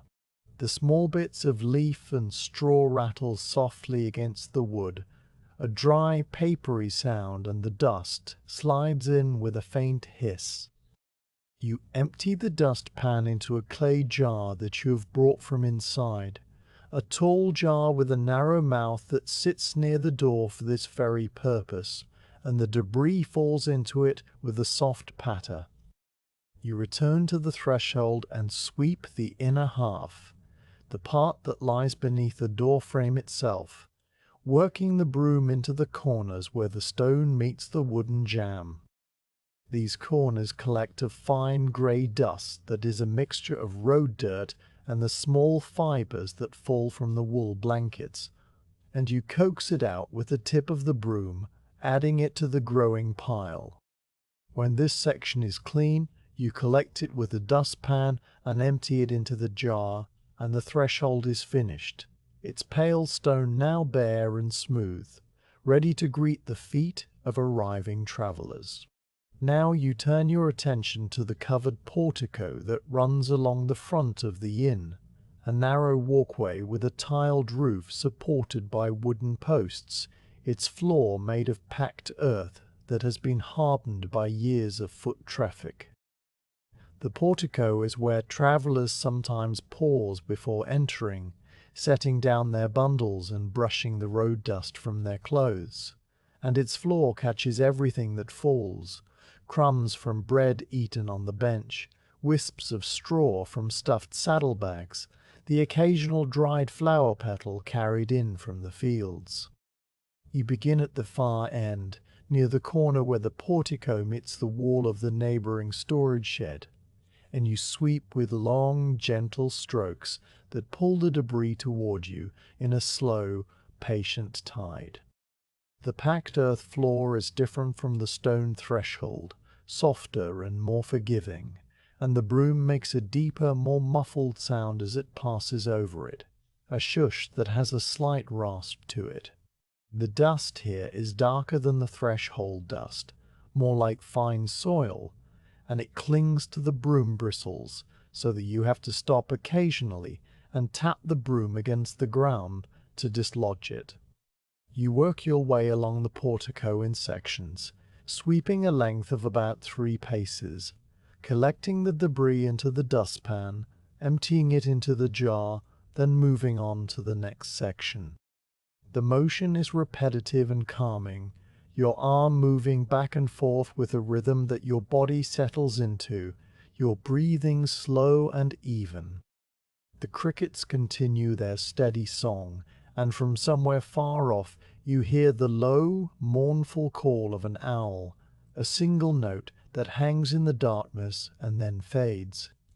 The portico floor yields its debris reluctantly, the bits of straw and chaff clinging to the packed earth, and you sweep each section twice, once with the grain of the floor and once against it, to be sure you have collected everything. Under the bench that sits against the wall, you find a small forgotten object, a bronze coin so worn that its markings are nearly invisible, and you pick it up, rub it clean with your thumb, and set it on the bench for its owner to find or for the next traveler who needs a bit of luck. The portico takes longer than the threshold, perhaps 20 minutes of steady sweeping, and when you finish, the packed earth is smooth and clean, the lamplight from the common room window falling across it in a warm, unbroken rectangle.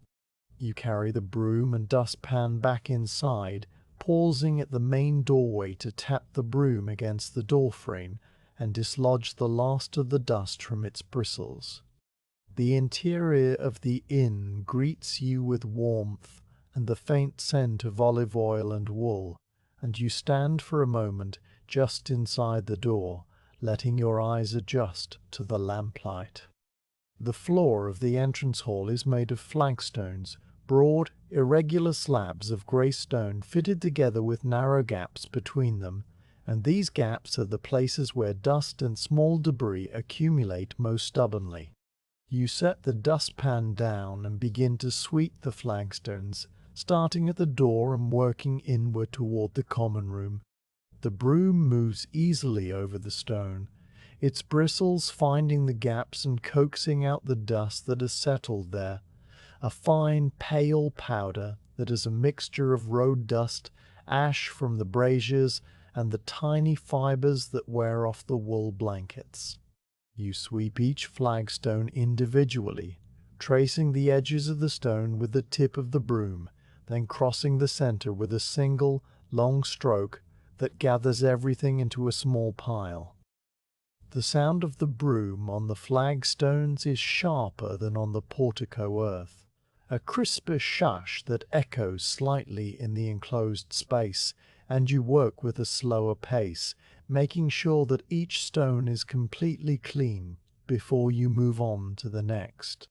The pile of debris grows as you work, a small mound of dust and bits of dried rosemary leaf and a stray chicken feather that must have drifted in from the yard, and you collect it with a dustpan and carry it to the jar. The entrance hall leads into the corridor that runs past the guest rooms, and you move into this space with the same steady attention. The corridor floor is also flagstone, but the stones here are smaller and more regular, fitted together in a pattern that runs the length of the hall. The walls are close on either side, and the sound of the broom is more contained here, a soft, rhythmic shush that bounces back from the plastered walls.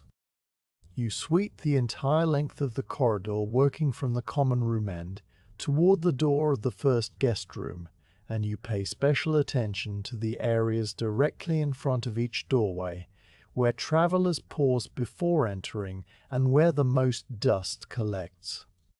Each threshold within the corridor, the small raised lip of stone that separates the corridor floor from the room floor, gets its own careful sweeping, the broom bristles working into the corners where dust likes to hide. You sweep under the wooden bench in the common room, a low bench that travelers use for removing their sandals, and you find a small tangle of wool fibers and a dried olive pit that someone left behind.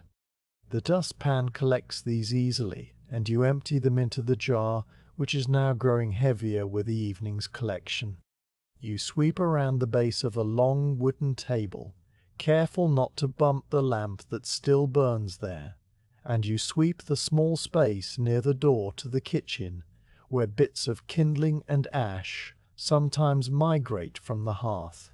Each section of floor receives the same unhurried attention, the same overlapping strokes, the same careful collection of debris, and you move through the inn like a slow, quiet tide, leaving clean stone in your wake. When the interior floors are all swept, you return the broom and dustpan to their places in the walkway, hanging the dustpan on its hook and leaning the broom against the wall. The jar of sweepings you carry out to the midden behind the inn, a small pit screened by a low wall of stones, and you empty it there, the dust and debris falling softly into the darkness. The jar you bring back inside and set near the front door, ready for the next use. Then you return to the courtyard and collect the small whisk broom made of millet stalks, the one you keep for the storeroom and the lamp cabinet, and you go back inside to do the final, finer sweeping. With the whisk broom you sweep the storeroom floor, a small space that collects the fine dust from the clay jars and the herb bundles, and you sweep the floor of the lamp cabinet, where tiny drops of oil sometimes fall and attract dust. The whisk broom is lighter and softer than the main broom, and it makes a faint, airy sound, more a sigh than a shush, as you pass it over the packed earth. You work quickly but without hurry, gathering the fine dust into a small pile and collecting it with a smaller clay dish that serves as a dustpan. When this last task is done, you stand in the corridor and look at the floors you have cleaned, the flagstones now free of dust and debris, the thresholds clear, the portico smooth and welcoming. The inn feels complete now, every surface attended to, every corner swept, and you feel a quiet sense of order that settles into your bones like the warmth of the brazier. The floors are clean and the inn is ready. The water jar you need for this next task is not in the kitchen or the storeroom, but in the courtyard itself, a large bronze bucket with a rope handle that hangs on an iron hook driven into the wall beside the cistern. You walk back into the open air, the sky now fully dark and thick with stars, the moon a pale, worn coin suspended above the eastern hills. The courtyard flagstones are cool beneath your sandals, still holding a trace of the day's warmth deep within their pores, and the fountain trickles its endless soft note into the basin below. You pause to look up at the stars for a moment, picking out the familiar constellations that you have known since you were a child.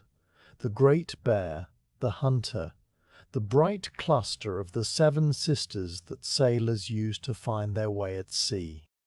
The stars are steady and silent, and looking at them always makes you feel small in a way that is not frightening but rather comforting, as if your own small tasks are part of a larger, quieter order.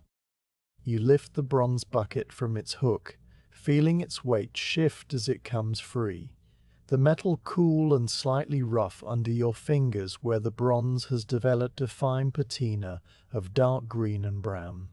The bucket is deep, wide enough to hold enough water for several rooms, and its rim is rolled outward into a smooth lip that will not cut or scrape. The rope handle is made of hemp, woven into a thick braid that has been replaced twice in the years you have kept this in, the old ropes fraying from the constant damp and drying. This current rope is still sound, its fibers tight and springy, and you loop it over your forearm as you approach the cistern. The cistern stands in the corner of the courtyard nearest the kitchen, a large square structure built of the same grey travertine that forms the thresholds, its walls as high as your chest, and its interior deep enough that you cannot see the bottom even in full daylight. A heavy wooden lid covers most of the opening, hinged on one side with iron straps, and you lift it by its handle, a simple iron ring that clinks against the stone. The lid swings back and rests against the courtyard wall, and the smell of cool, clean water rises from the darkness below, a smell that has no scent really, but somehow feels fresh and ancient at the same time. A small branch of the local aqueduct feeds the cistern through a terracotta pipe set into the wall, a constant trickle of water that runs day and night, replenishing what is used and keeping the water from growing stagnant. The pipe is old, its mouth stained with mineral deposits that form a pale, crusty ring, and the water that emerges from it is clear and cold, drawn from a spring in the hills several miles away. You lower the bronze bucket into the cistern by its rope, paying out the braided hemp hand over hand. The bucket descends into the darkness with a faint, hollow sound, the metal sides brushing against the stone wall of the cistern and producing a low, resonant note that echoes briefly and then fades. When the bucket reaches the water, you feel the change in the rope's tension, the sudden lightness as the bucket begins to float, and you let the rope go slack so that the bucket tilts and fills. The sound of water pouring into the bronze is deep and musical, a liquid gurgle that rises up from the cistern like a voice from a well, and you wait until the sound slows and stops, signaling that the bucket is full. Then you begin to pull it up hand over hand, the rope growing heavier and more taut as the bucket leaves the water and rises through the dark shaft.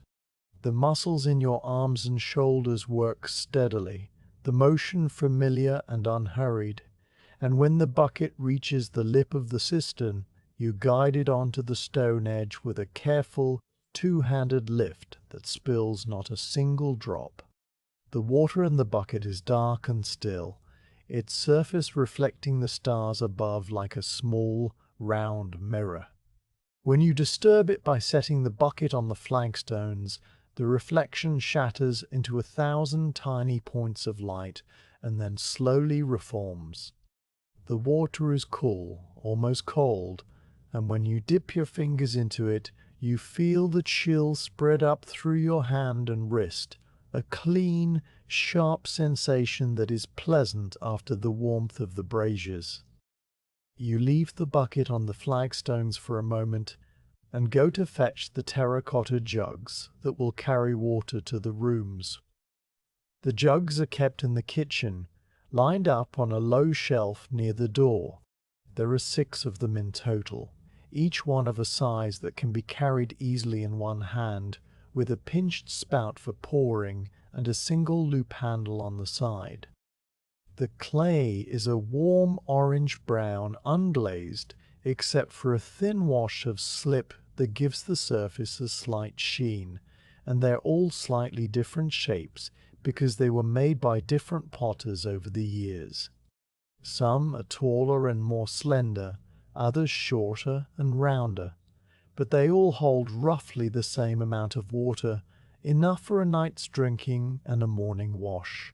You gather 4 of them, stacking them 2 by 2 with their handles hooked together, and you carry them to the courtyard, setting them beside the bronze bucket. You also fetch the small terracotta cups that go with the jugs, each one a simple, handleless beaker that fits in the palm of a hand, and the clay saucers on which they rest to catch any drips. These are kept in the lamp cabinet, and you count out 4 of each, placing them on a small wooden tray that you carry to the courtyard. You set the tray down near the jugs, and then you begin the slow, careful work of filling each jug from the bucket. You lift the first jug and hold it steady with one hand while you tip the bronze bucket with the other, pouring a stream of water into the jug's narrow mouth. The water catches the lamplight as it falls, a silver arc that splashes softly into the clay interior. You fill the jug about 3/4 full, leaving room at the top so that it will not spill when carried, and you set it upright on the flagstones. The second jug you fill in the same way, and the third and the fourth, each one receiving the same careful measure, the same steady pour. When the jugs are full, you top up the bucket from the cistern once more and set it aside, knowing you will need more water later for your own use. Now you carry the water to the rooms. You take the first jug in your right hand, hooking your fingers through the loop handle, and you balance the tray of cups and saucers on your left forearm. The jug is heavier now, the water shifting inside with a soft, liquid sway, and you walk slowly through the corridor so that no water sloshes over the rim. The first room greets you with its familiar warmth and lamplight, the bed made and waiting, the brazier glowing. You set the jug on the small stone bedside table, positioning it near the back so it will not be easily knocked over, and you place a cup on its saucer beside it. The cup is small, perhaps 3 mouthfuls of water, and the saucer is a simple disc of terracotta with a raised rim. You arrange them carefully, the jug at the back, the cup and saucer in front, and you step back to make sure they are stable and straight. In the second room, the wash basin alcove requires extra attention. This room has a small stone basin set into a niche in the wall, a basin that drains through a lead pipe out into the garden behind the inn. You fetch an additional pitcher of water from the bucket, a larger one meant specifically for the basin, and you fill the basin about halfway, the water pooling in the shallow stone depression and reflecting the lamplight in a soft, wavering glow. You lay a folded linen cloth beside the basin, a small square of fabric hemmed on all 4 sides, and you position a lump of ash soap on a small clay dish next to the cloth. The soap is grey and slightly crumbly, made from ash and animal fat boiled together and poured into a mould, and it has a clean, faintly smoky smell that is pleasant without being perfumed. You check that the basin's drain is clear and that the pipe is not blocked, and then you return to the bedside table to place the drinking jug and cup.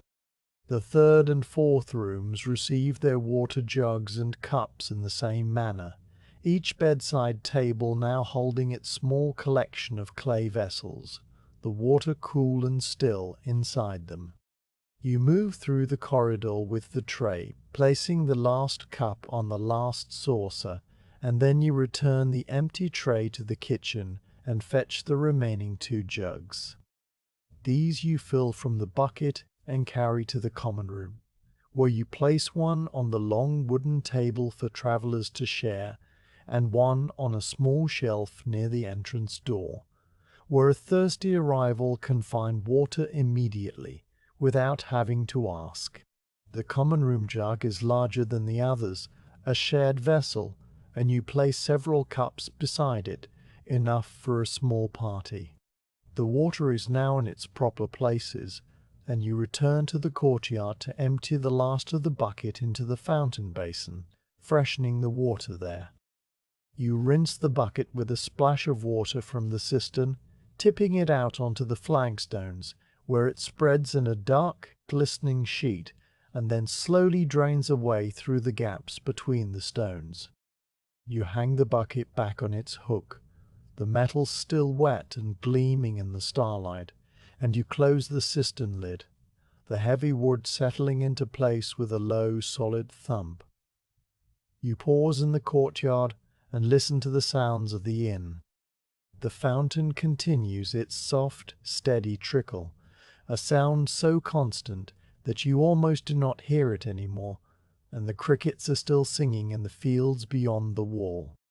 From inside, the lamplight spills through the doorways and windows, a warm golden glow that pushes back against the darkness, and the braziers emit their low, steady warmth.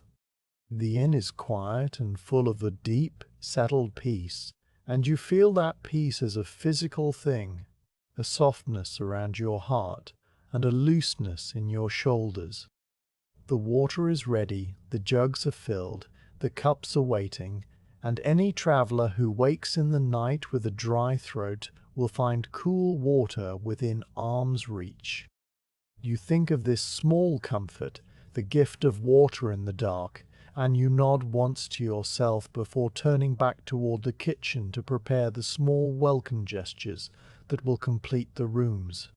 The small welcome gestures are not required of you, not by any law or custom or expectation, but you have learned over the years that a tired traveller notices the little things more than the large ones.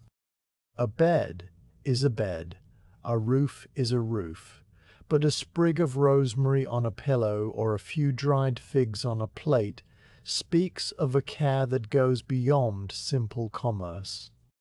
These gestures cost almost nothing in coin and only a little in time, and they give the inn a feeling of home that you yourself would want if you were far from your own bed. So you return to the storeroom one more time, the tablet and stylus now put away, and you gather what you need from the shelves and hanging bundles. The dried lavender and rosemary bundles are still hanging from the wooden rod, their stems brittle and their leaves shrunken but fragrant. You reach up and untie several of them, choosing the ones that are fully dry and have retained the most scent. Lavender is calming, its sweet floral perfume known to ease a restless mind, while rosemary is invigorating, but in a gentle way, its sharp, clean fragrance clearing the head without startling the senses. You hold a bundle of each to your nose, breathing in the dry, concentrated oils, and you are satisfied that they are still potent. You take 4 bundles of lavender and 2 of rosemary, enough for each guest room and 1 extra for the common room, and you lay them on the wooden chest near the door. Next you gather the small terracotta dishes that you use for offering dried fruits and nuts. These dishes are smaller than the lamp saucers, shallow bowls with a flat bottom and a slightly flared rim, each one glazed on the inside with a thin wash of slip that makes them easy to clean.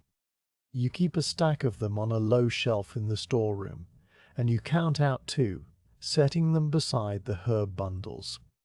From the amphora of dried goods, you scoop a generous handful of dried figs, their skins dark and wrinkled, their interiors soft and seedy, and you place them in a small linen bag that you tie with a bit of wool thread.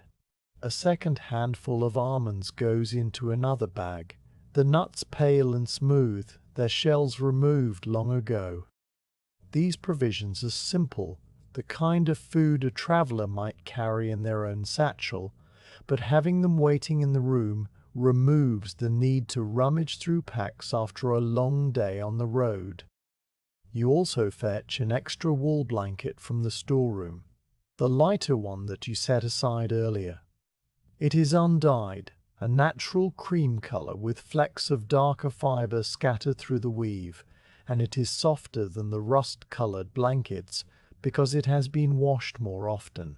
You fold it into a neat rectangle and lay it over your arm, then gather the herbs, the dishes, and the bags of figs and almonds, and you carry everything out into the corridor. The lamplight guides you warm and steady, and you walk first to the room that has been set aside for the guest who sent word ahead, the merchant who is travelling from the south and expects to arrive late. This room is the one with the white bed, the room you prepared with extra care because a guest who sends word is a guest who appreciates order and attention. You enter and set your armload of items on the foot of the bed, then you begin to arrange them with the same methodical slowness you have brought to every task this evening. The extra blanket you unfold and drape across the foot of the bed, aligning its edges with the rust-colored blanket beneath, so that the two layers lie perfectly parallel, the cream wool peeking out from under the darker fabric like a pale shore beside a darker sea.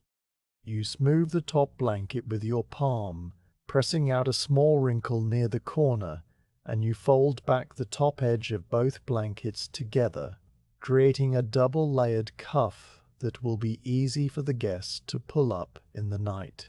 On the bedside table, beside the water jug and cup, you place one of the small terracotta dishes. Into it you pour the dried figs from their linen bag, arranging them in a small neat pile that looks both generous and orderly. The figs are sticky and slightly glossy in the lamplight, their sweet, earthy scent rising faintly. Beside the fig dish you place the second dish and fill it with the almonds, their pale ovals catching the light. The two dishes sit side by side, a small still life for simple nourishment, and you adjust them so that they are centered on the table and not too close to the edge. A sprig of lavender goes next to the water jug, its purple-green buds tight and fragrant, and you tuck a second, smaller sprig of rosemary under the pillow, just enough that its scent will be released when the guest rests their head. You check the chamber pot beneath the bed, a necessary item that you attend to without fuss or embarrassment. It is a simple terracotta vessel with a fitted lid, its interior glazed so that it is easy to clean, and you lift the lid to make sure it is empty and fresh. The pot is clean, rinsed with vinegar water this morning, and the lid fits snugly, its rim smooth and unchipped. You slide it back under the bed, positioning it within easy reach but out of sight, and you straighten the small linen cloth that hangs on a peg beside the bed, a cloth meant for wiping hands after using the basin. Everything in this room is now complete, the extra touches blending with the essentials to create a space that feels thoughtful and calm. You stand in the doorway and look back at the room, the lamplight pooling on the bedside table, the blanket smooth, the water jug glowing with a soft, reflected light, and you feel a quiet certainty that this guest will sleep well. The remaining 3 guest rooms receive their own small welcome gestures, though not the extra food or blanket, because those were specifically for the merchant. In each room you place a sprig of lavender on the bedside table, leaning it against the water jug so that it will not roll away, and you adjust its position until it looks just right. The lavender releases its scent slowly, a perfume that will build over the course of the night and greet the traveler subtly, almost subliminally. In the room that tends to be cooler, the one on the north side, you also tuck a small bundle of rosemary into the fold of the top sheet near the pillow, thinking that its sharper scent might help a cold-natured guest feel more awake and warm. In the room with the single bed, the one with the barley straw mattress, you place a small smooth stone that you picked up from the courtyard weeks ago, a flat oval pebble of grey-green stone that fits in the palm of a hand. It has no practical purpose, but it is cool and pleasant to hold, and you have found that some travellers like to have a small tactile object to fidget with as they fall asleep. You set it beside the lavender sprig, and it looks right there, a small piece of the earth brought inside. The common room also receives a gesture, a larger bundle of lavender and rosemary tied together with a strip of linen and placed in the center of the long wooden table. The scent will greet travelers as they enter, a first impression of calm and care, and it will mingle with the smell of the oil lamp and the faint, clean scent of the swept floor. You adjust the bundle so that it stands upright in a small clay cup that you fetch from the kitchen, a cup with a slightly wider base that keeps the herbs from tipping over, and you step back to see the effect. The common room, with its warm brazier, its lit lamp, its water jug and cups, and now its small bouquet of dried herbs, feels like a place where a person could sit and let the road drain out of their bones before climbing the stairs to bed. Now you return to the kitchen to wash your hands in the basin, the water cool and refreshing after the various tasks of the evening. You scrub your fingers with the ash soap, working up a thin, grey lather that rinses away cleanly, and you dry your hands on a linen cloth that hangs near the hearth. The kitchen is still warm, the main fire burning low and steady, and you add one more small log to keep it going, a piece of olive wood that catches quickly and sends up a thin, fragrant smoke. You stand at the hearth for a moment, your hands held out to the warmth, and you think about the rooms as they are now, each one a small, complete world of bed and water and light and scent.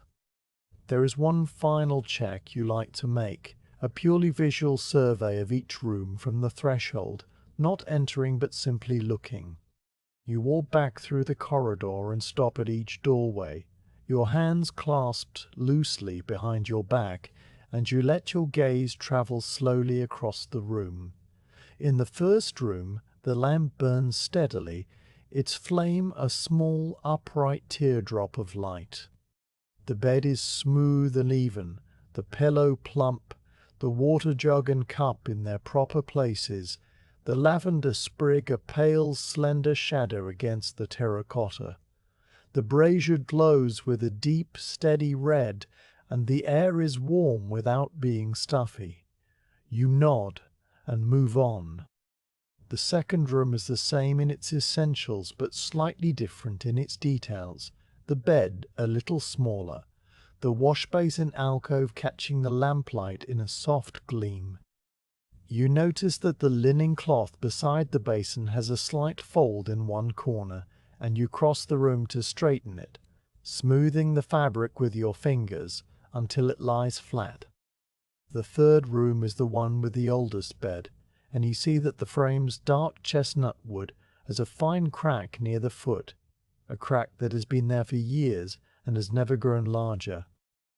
You make a mental note to rub a little olive oil into the wood before winter to keep it from drying further, but tonight it is sound and steady.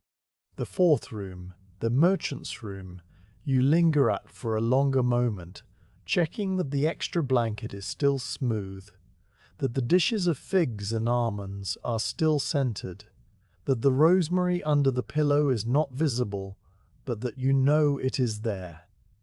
The room is ready, and you feel a small, private satisfaction. You return to the common room and stand near the door that leads out to the road, looking back into the inn as a whole. The corridor stretches away, a tunnel of warm light and shadow, the doorways to the guest rooms appearing as darker rectangles within the lamplit walls. The common room table holds its lamp and water and herbs, and the bench beneath the window is empty and clean. The whole inn feels suspended in a quiet, waiting state, like a breath held gently before a long exhale. You have done everything you can to prepare for the travelers, and now the only thing left is for them to arrive. You step outside one last time, not to work, but simply to feel the night air and to look at the road. The Via Appia stretches away into darkness, its paving stones pale under the starlight, and you can see the faint, distant glow of a lantern far to the south. Perhaps a traveller walking with a light, perhaps just a farmhouse window. The crickets are still singing, and the owl you heard earlier calls again, a single low note that seems to come from the cypress trees near the cistern. The air smells of dry grass and cool stone, and the faint, clean scent of water from the aqueduct. You stand with your arms folded, your weight on one leg, and you listen to the night, feeling a deep, calm patience. After a while, you go back inside and latch the main door, leaving it slightly ajar with the smooth stone, so that a late arrival can push it open easily. The inn is ready. The beds are made, the braziers glow, the lamps burn, the water waits in its jugs, the herbs release their quiet fragrance, and the floors are swept clean. You have prepared each room as if for a guest you know and care for, and in a way you do care for them, these strangers who will walk through your door and lay their tired bodies down. You think of them as you walk back to the kitchen to bank the fire for the night, and you hope they will find in your inn a small measure of peace. The inn is quiet now, a deep, settled quiet that feels different from the mere absence of sound. It is the quiet of a place that has been made ready, a stillness that holds within it the memory of all the small tasks completed, and all the small objects placed just so. You stand in the kitchen doorway with your hands resting on the wooden frame, your body beginning to feel the pleasant weight of the evening's labor, and you decide that before you allow yourself to rest, you will walk through the inn one final time. This walk is not about fixing anything, not about adjusting or replenishing or correcting, but simply about seeing, about witnessing the inn in its completed state, the way a guest would see it upon first entering. It is a ritual you have kept for years, this final walk-through, and it brings you a sense of closure that is both calm and satisfying. You take up the sixth lamp, the one you kept for yourself on the high shelf near the hearth, and you lift it by its loop handle. The flame is steady and bright, the wick burning cleanly with no smoke, and the oil reservoir is still half full, enough to last through the remainder of the evening and into the early hours of the night. You carry the lamp in front of you, its glow pushing back the shadows in the kitchen and casting your silhouette long and soft against the lime-washed wall. The kitchen hearth is banked for the night, the coals arranged in a tight glowing mound and covered with a thin layer of ash that will hold the heat until morning. The fire tools are in their proper places, the poker and tongs and shovel leaning against the brickwork, and the floor is swept clean of ash and kindling debris. You pause to look at the hearth, watching the faint, pulsing glow beneath the ash, a red heartbeat that will keep the kitchen warm through the dark hours, and then you turn and walk out into the corridor. The corridor stretches before you, a narrow passage of warm light and soft shadow, the doors to the guest rooms set at even intervals along its length. You begin at the end, farthest from the common room, at the door of the first guest room, the one with the wide bed and the extra blanket and the dishes of figs and almonds. The door is open, as all the doors are open, and you stand in the threshold without entering, holding the lamp slightly to one side, so that its light falls into the room without blinding you. Your gaze travels slowly across the space, starting at the left and moving right, taking in every detail in a deliberate, unhurried sweep. The brazier glows steadily on its stone slab, the coals still red and hot, their warmth radiating outward in a gentle, invisible wave that you can feel on your face and hands. The lamp on the bedside ledge burns with a small, upright flame, its light reflecting off the surface of the water jug and casting a soft gleam on the terracotta cup and saucer. The lavender sprig leans against the jug, its buds dark and compact, and the dishes of figs and almonds sit beside it, the fruit dark and the nuts pale, a quiet, still life of simple abundance. The bed is smooth and even, the two blankets layered perfectly, the pillow plump and centered, the fold of the top sheet a straight, clean line. You can see the faint pale shape of the rosemary sprig tucked just under the edge of the pillow, a small secret that the guest will discover only when they lay their head down. The wash basin alcove is clean and dry, the linen cloth folded neatly, the soap sitting on its dish, the basin itself empty but ready. The window shutter is closed but not latched, so the guest can open it easily if they want fresh air, and through the narrow gap you can see the darkness of the courtyard and the distant glimmer of a single star. You move to the second room, the one with the smaller bed and the barley straw mattress, and you stand in the threshold with the same quiet attention. The lamp flame here is slightly taller than in the first room, and you make a mental note to trim that wick in the morning, but it is not smoking, and it will burn safely through the night. The bed is neat and tight, the single blanket smooth, the pillow slightly flatter than the others by design. The water jug and cup are in their places, the lavender sprig resting against the jug's handle, and you notice that the small grey-green pebble you placed on the bedside table catches the lamplight in a subtle, pleasing way, its surface glossy and cool.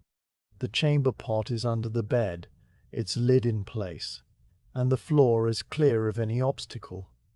You stand for a longer moment in this doorway, listening to the silence of the room, a silence that is broken only by the faint, almost imperceptible crackle of the brazier. The room feels calm and contained, a small world bounded by four walls and a ceiling, and you nod once before moving on. The third room is the one with the oldest bed, the dark chestnut frame with the fine crack near the foot, and you enter this one briefly to check the window shutter, which you remember was sticking earlier in the week. You cross to the window in 3 quiet steps, your sandals making a soft, flat sound on the flagstones, and you test the shutter with a gentle push. It swings open smoothly, the iron hinge moving without resistance, and the night air rushes in, cool and fresh, carrying the scent of cypress and the distant earthy smell of the fields. You close the shutter again and fasten it loosely, leaving it just as it was, and you turn back to survey the room from the inside. The bed is smooth, the brazier is warm, the lamp burns steadily, and the lavender on the bedside table has begun to release its scent into the air, a faint, sweet perfume that you can detect even from where you stand. You walk back to the door and pause in the threshold, looking back one more time before moving on. The fourth and final guest room is the one on the north side, the cooler room where you place the extra blanket and the rosemary and the sheets. You stand in the doorway and let your gaze travel across the space. The bed is ready, the blankets smooth, the pillow in place. The water jug and cup are on the bedside table, the lavender beside them, and you notice that the rosemary you tucked into the fold of the top sheet has shifted slightly, perhaps from the breeze of your earlier movements. You cross to the bed and adjust the sprig, tucking it more securely, and you smooth the sheet over it with your palm. The brazier glows warmly, and you can feel that the room is slightly cooler than the others, as it always is, but not unpleasantly so. The extra blanket at the foot of the bed is still folded neatly, and you decide it is enough. You return to the threshold and stand there for a moment, listening to the quiet, and then you turn and walk back down the corridor toward the common room. The common room is the heart of the inn, the first space a traveller sees upon entering, and you spend a longer time here on your walk-through, because it sets the tone for everything that follows. You set your lamp on the long wooden table and step back to take in the room as a whole. The larger brazier near the bench glows with a deep, steady warmth, its heat reaching every corner of the room. The lamp on the table burns brightly, its flame reflected in the surface of the polished wood, and the bundle of lavender and rosemary stands upright in its clay cup, releasing its fragrance into the air. The water jug and cups are arranged neatly at one end of the table, and the bench beneath the window is clean and bare, waiting for a traveller to sit and remove their sandals. The floor is swept, the flagstones bare and clean, and the main door is slightly ajar with the smooth stone, a thin line of darkness visible between the door and the frame. You walk to the main door and open it wider, stepping out onto the threshold that you swept earlier. The road is still empty, the Via Appia stretching away into darkness in both directions, and the air is cool and still. You look up at the sky, which is now dense with stars, the Milky Way, a pale misty band that arches from horizon to horizon like a road of light. The moon has climbed higher and is now a bright, worn coin directly overhead, its light washing the road and the inn's front wall in a pale silver glow. You stand there for a long moment, feeling the night air in your face, listening to the crickets and the distant rhythmic barking of a dog on a farm somewhere far to the east. The road is peaceful, and the inn behind you is warm and ready, and you feel a deep sense of rightness, of things being as they should be. You step back inside and push the door to its slightly ajar position, the stone holding it in place. Then you continue your walk through by moving through the common room into the small alcove near the entrance, a tiny space that serves as a place for travellers to hang their cloaks and store their walking sticks. The pegs on the wall are empty now, their wooden surfaces worn smooth, and the floor beneath them is clean. You check that the pegs are secure, giving each one a gentle tug, and they are all firm and ready to bear the weight of a traveller's garment. Next you walk through the corridor toward the kitchen, but you pause at the linen cupboard in the courtyard walkway. The cupboard doors are closed and latched, and you open them briefly to make sure the remaining linens are folded and stacked. The shelves are tidy, the sheets and pillow covers arranged in neat piles, and the sachets of lavender are still tucked among them. You close the doors and latch them, the iron hook settling into its eye with a small, precise click.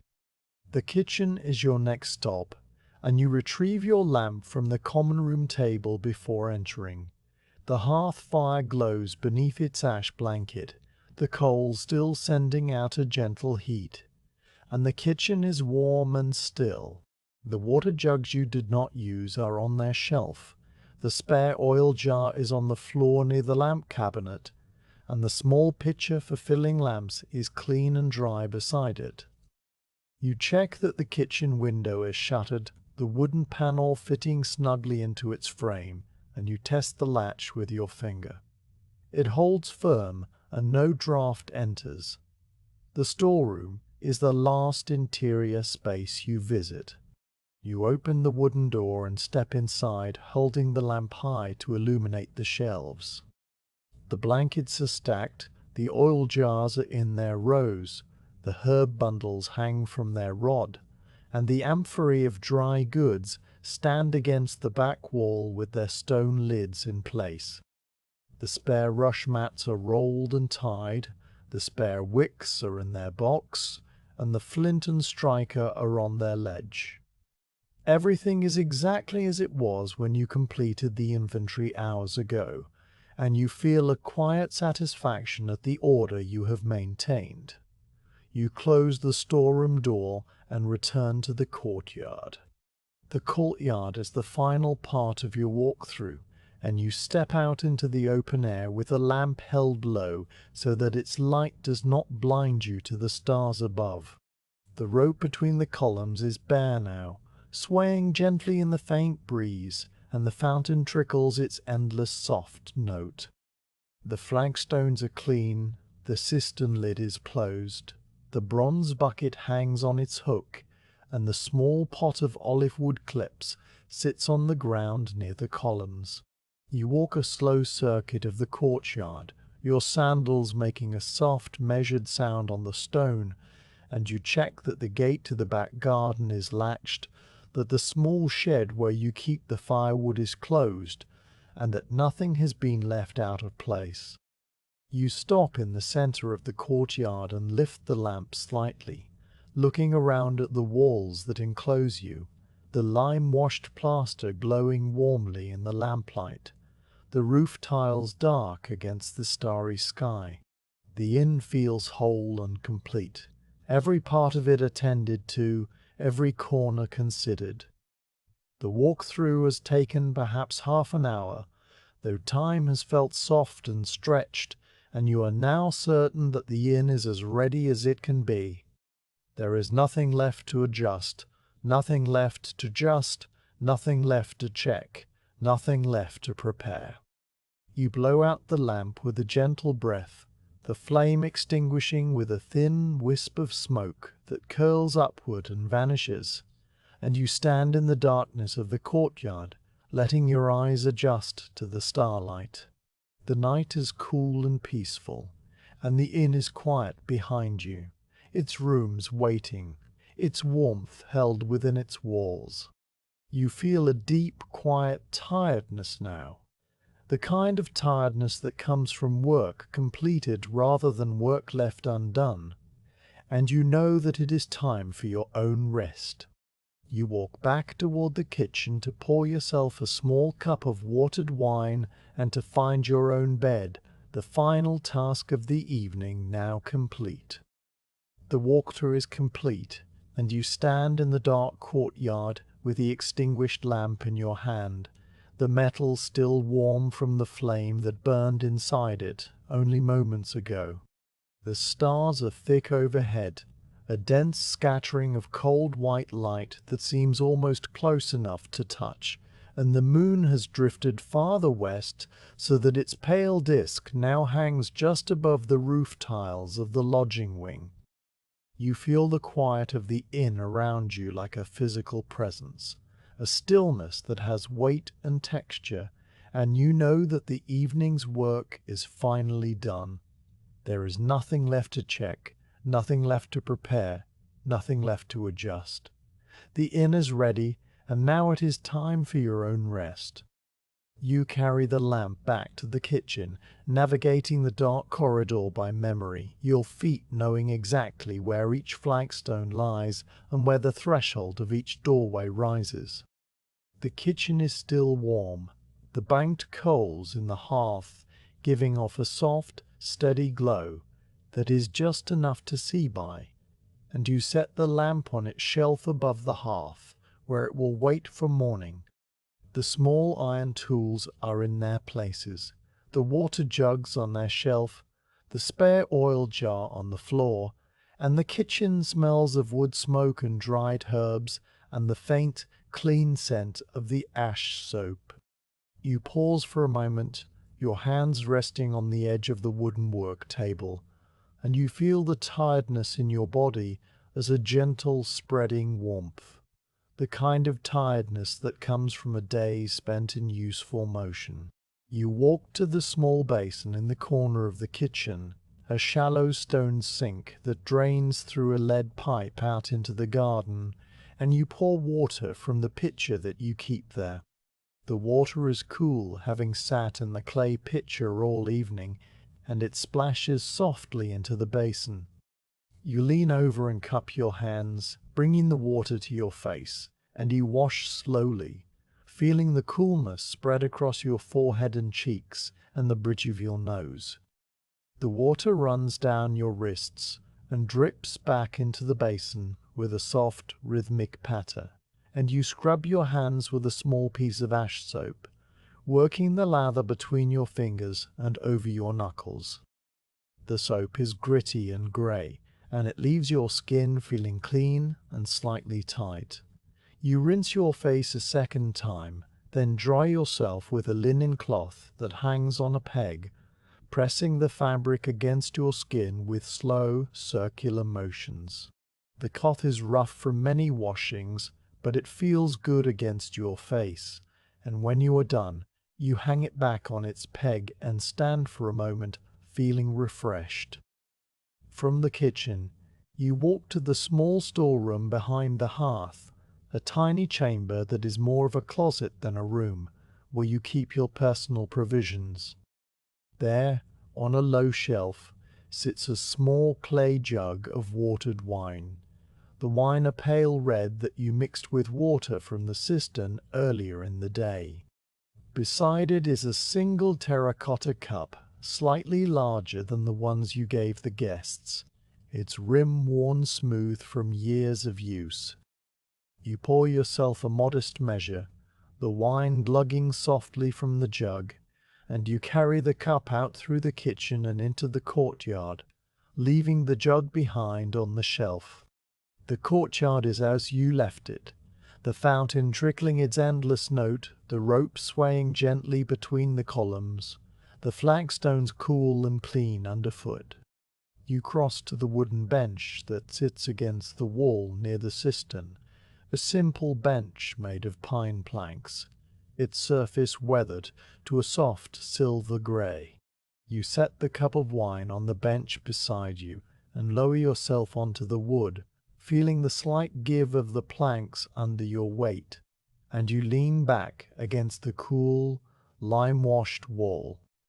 The bench is long enough that you could stretch out on it if you wished, but you sit upright with your hands resting on your thighs, your breathing slow and even, your gaze turned upward toward the open roof and the stars beyond.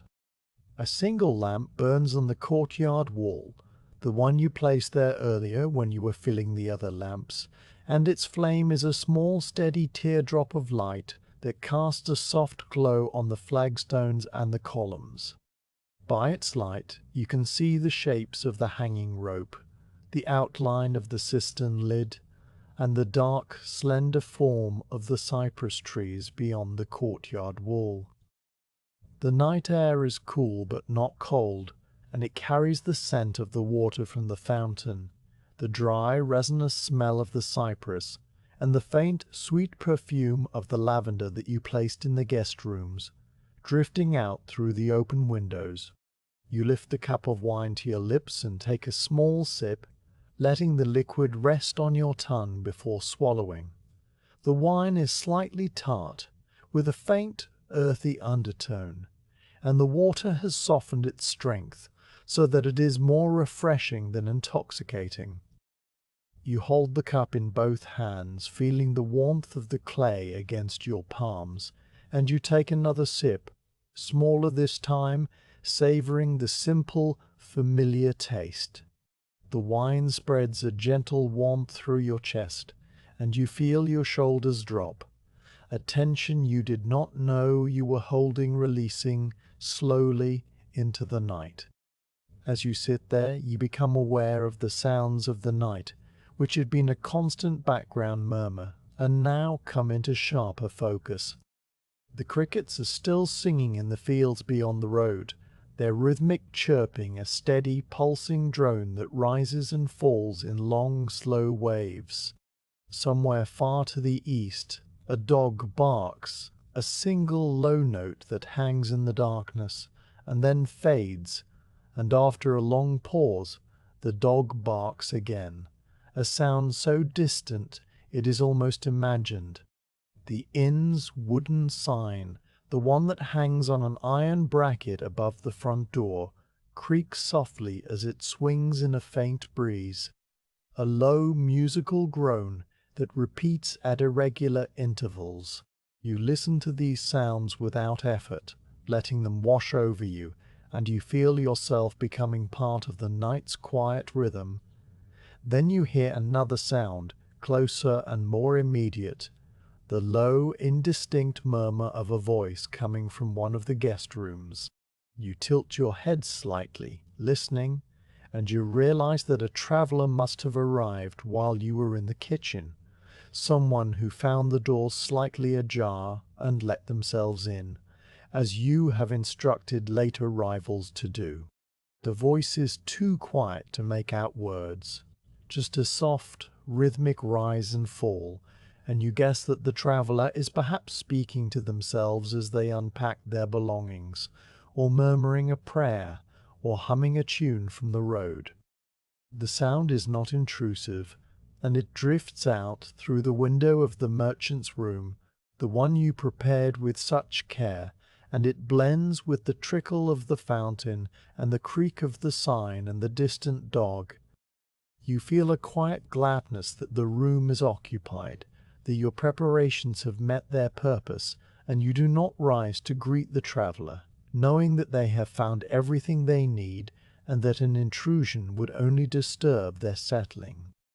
You take another sip of wine and let your mind wander back over the evening, over the inventory in the storeroom and the airing of the linens, the building of the fire and the filling of the lamps, the making of the beds and the sweeping of the floors, the pouring of the water and the placing of the small welcome gestures. Each task feels distant now, a series of quiet, methodical acts that have woven together into a single fabric of readiness.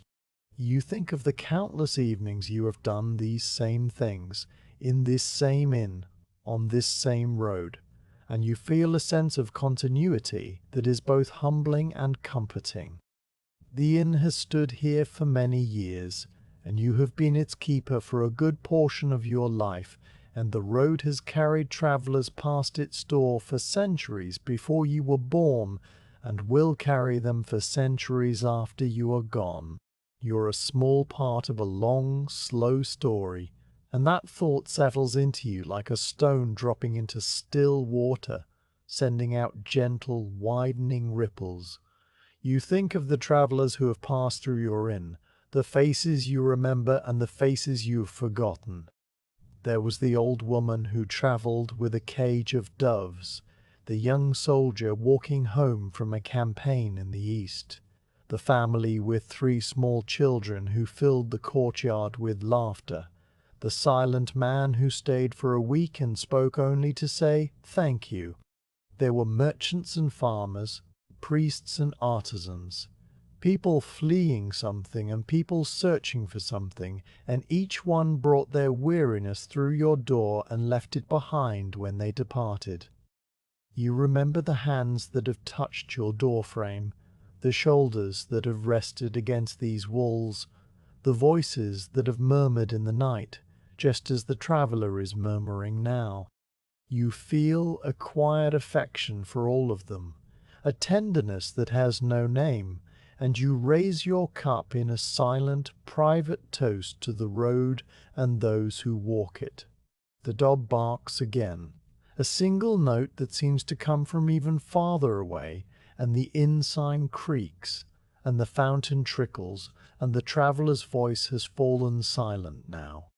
The inn is fully at rest, and you sit in the courtyard for a long while, letting the night settle around you like a blanket. The stars wheel slowly overhead, their positions shifting by imperceptible degrees, and the moon continues its slow arc toward the western hills. You finish the last of the wine, the final sip slightly warmer than the first, and you set the empty cup on the bench beside you, the clay making a soft, hollow sound against the wood. At last you rise from the bench, your body feeling heavy and slow, and you stretch your arms above your head, feeling the pull in your shoulders and the length of your spine. You pick up the cup and carry it back to the kitchen, rinsing it with a splash of water from the pitcher and setting it upside down on the work table to dry. The kitchen is warm and dark, the coals now a deep pulsing red beneath their ash blanket, and you walk through it to the small room that is your own. Your room is behind the kitchen, a modest chamber that was once a storage space and is now your private retreat. The door is a simple wooden panel with a leather hinge, and you push it open and step inside, closing it behind you with a soft, muffled thump. The room is small, just large enough for a bed and a small chest and a single window that looks out onto the back garden, and it is lit by the faint glow of the coals that filters through the gaps in the door. You do not need a lamp because you know this room by heart, every corner and every surface, and you move through the darkness with the ease of long familiarity. Your bed is like the ones you prepare for your guests, a wooden frame with rope webbing and a straw-filled mattress, and it is dressed with the same linen sheets and wool blanket that you offer to travelers.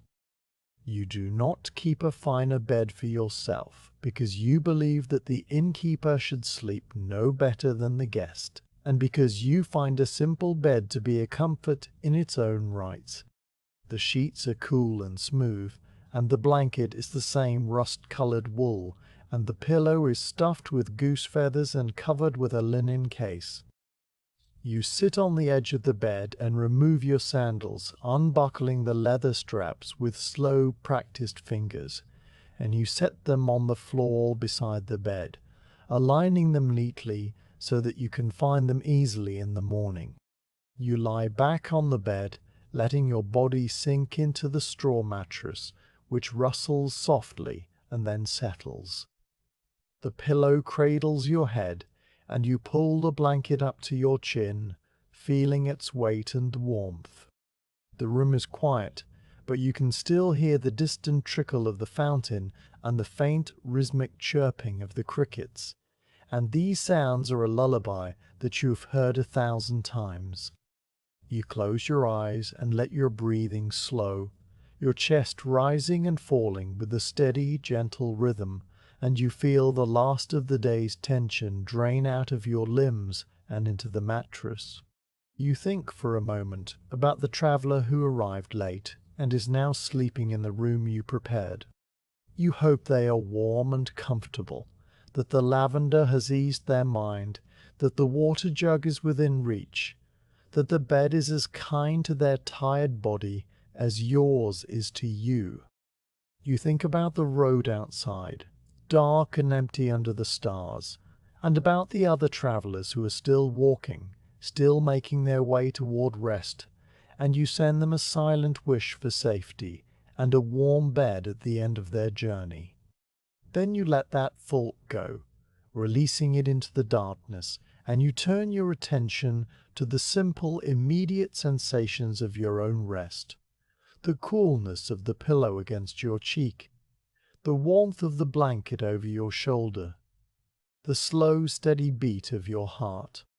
The inn is quiet around you, its rooms full of warmth and stillness, its walls holding the memory of all the evenings that have come before. You feel a deep, quiet peace, a sense that you are exactly where you are meant to be, doing exactly what you are meant to do.